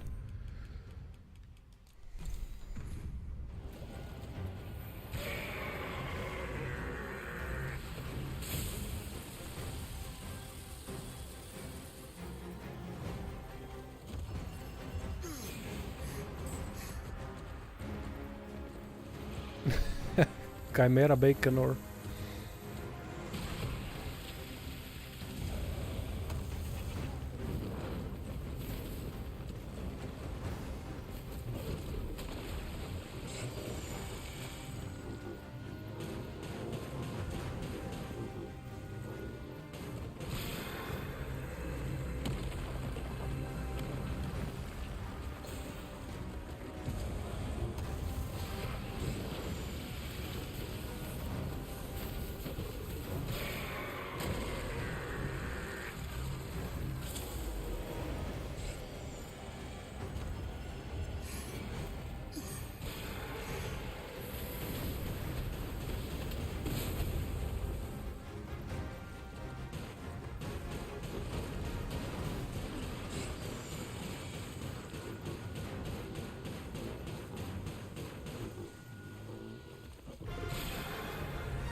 Finally, it's burning. Took a while.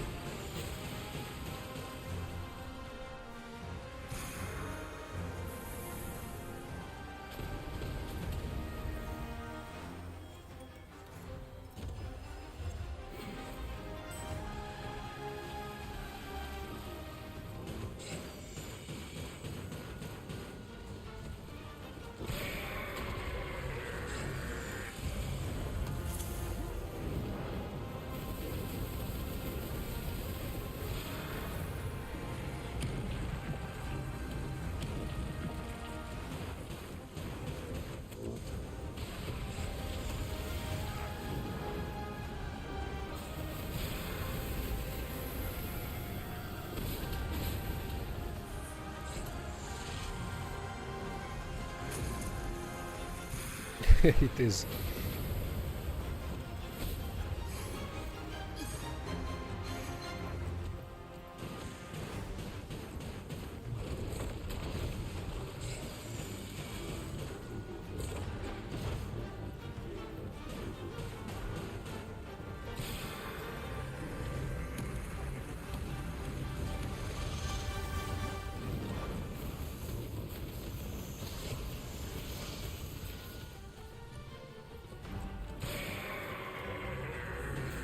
Oh.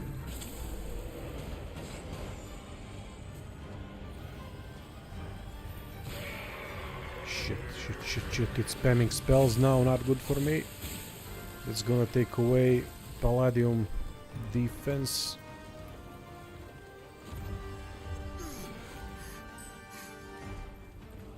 I don't have any more stamina regions of any kind.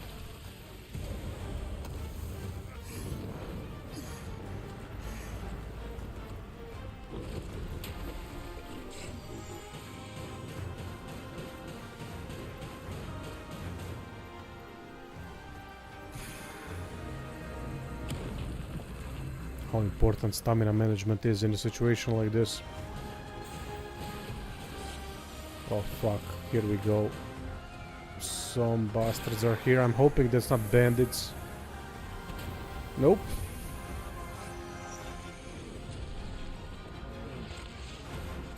Okay, they should get easier now.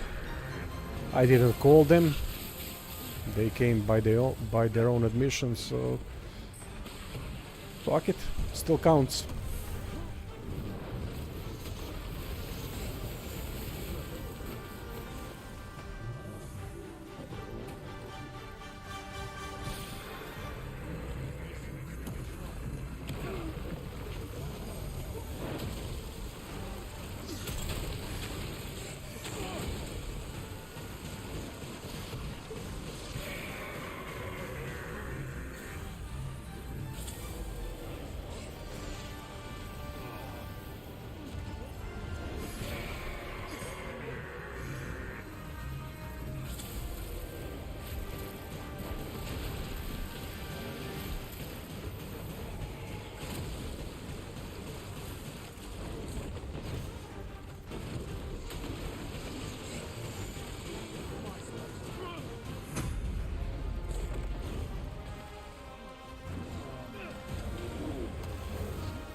Yeah, Griffin could show up. I've seen that a couple of times. Although Griffins are so useless in this game. They don't have anything going for them. Unless you climb on top of them, then they fly off high and then drop you down. In that case, it's an insta-kill.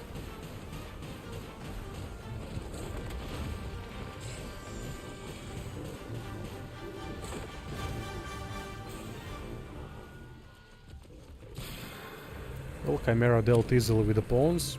It's nice.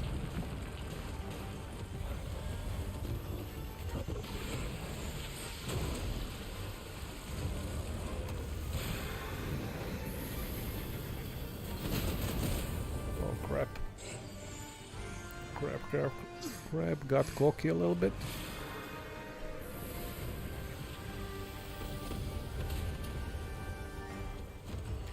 Yes, they will. You can accumulate fire, ice, whatever, lightning, debilitations by continuously attacking with basic attacks with the weapon that has that kind of property.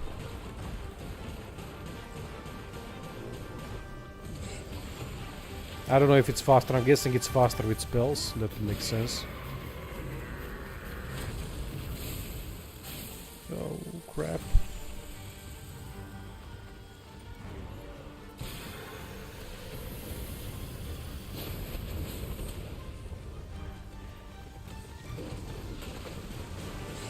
Just takes a long time, especially with monsters. Little bastards become burned quite easily, even with just the basic attacks from the staff.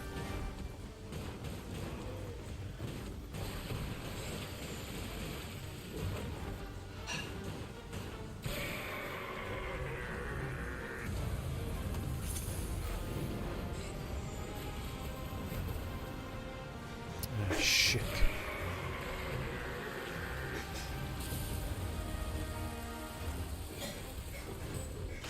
Wait a second, we have a spammer. Haven't had those in a while.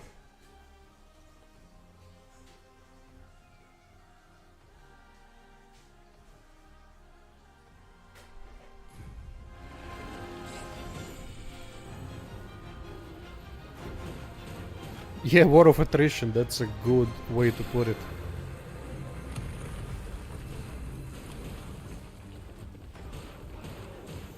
Where the fuck are you aiming at?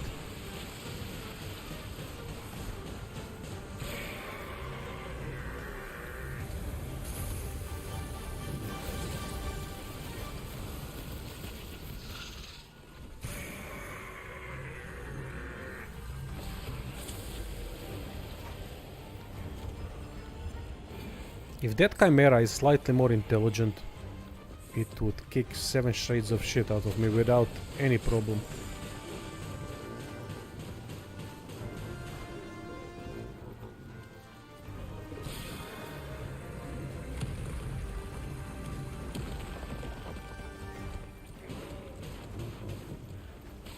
No wonder simple pawns can deal with these creatures easily. Problem is the enemy AI, it seems to me. While small creatures AI is quite decent, I'd say. But big creature AI... not much.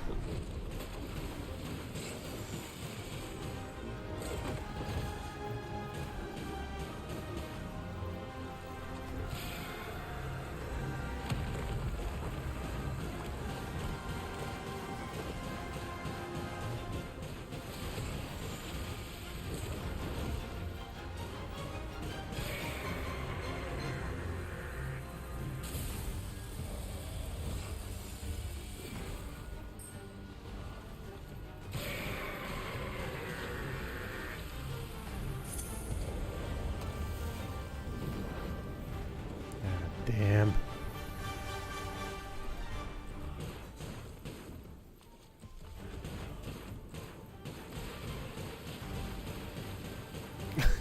That goat must be the brain. A lion would just come and eat you, yeah.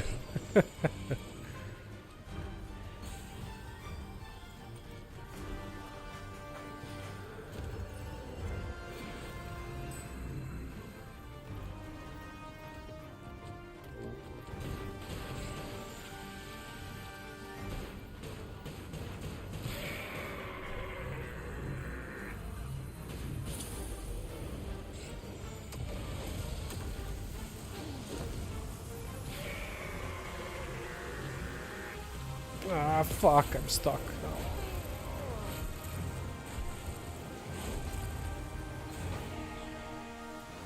And asleep. And I don't have any more potions. If I fuck this up now, I'm gonna be so pissed. After fighting it for 20 minutes.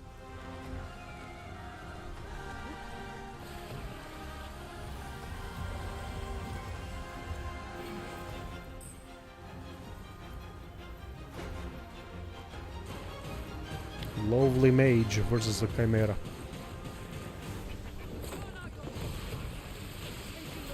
Ah shit, now these cunts too. That's gonna be a problem.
Aim for the goat, auto aim, god damn it.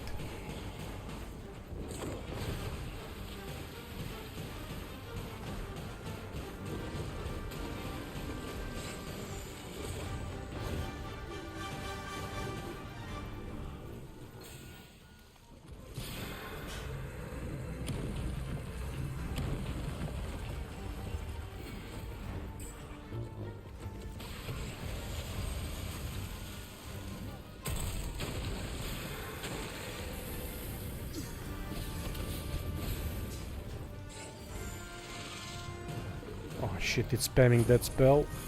And that's a tough one to survive if it hits you once.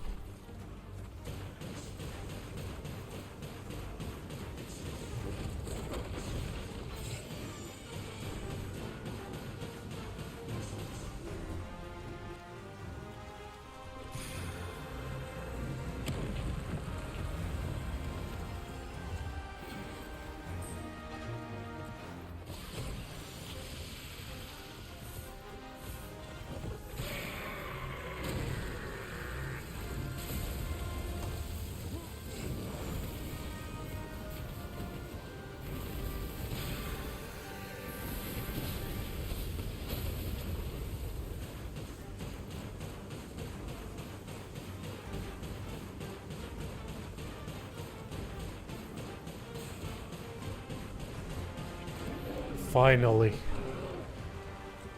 Holy crap, that took a long time.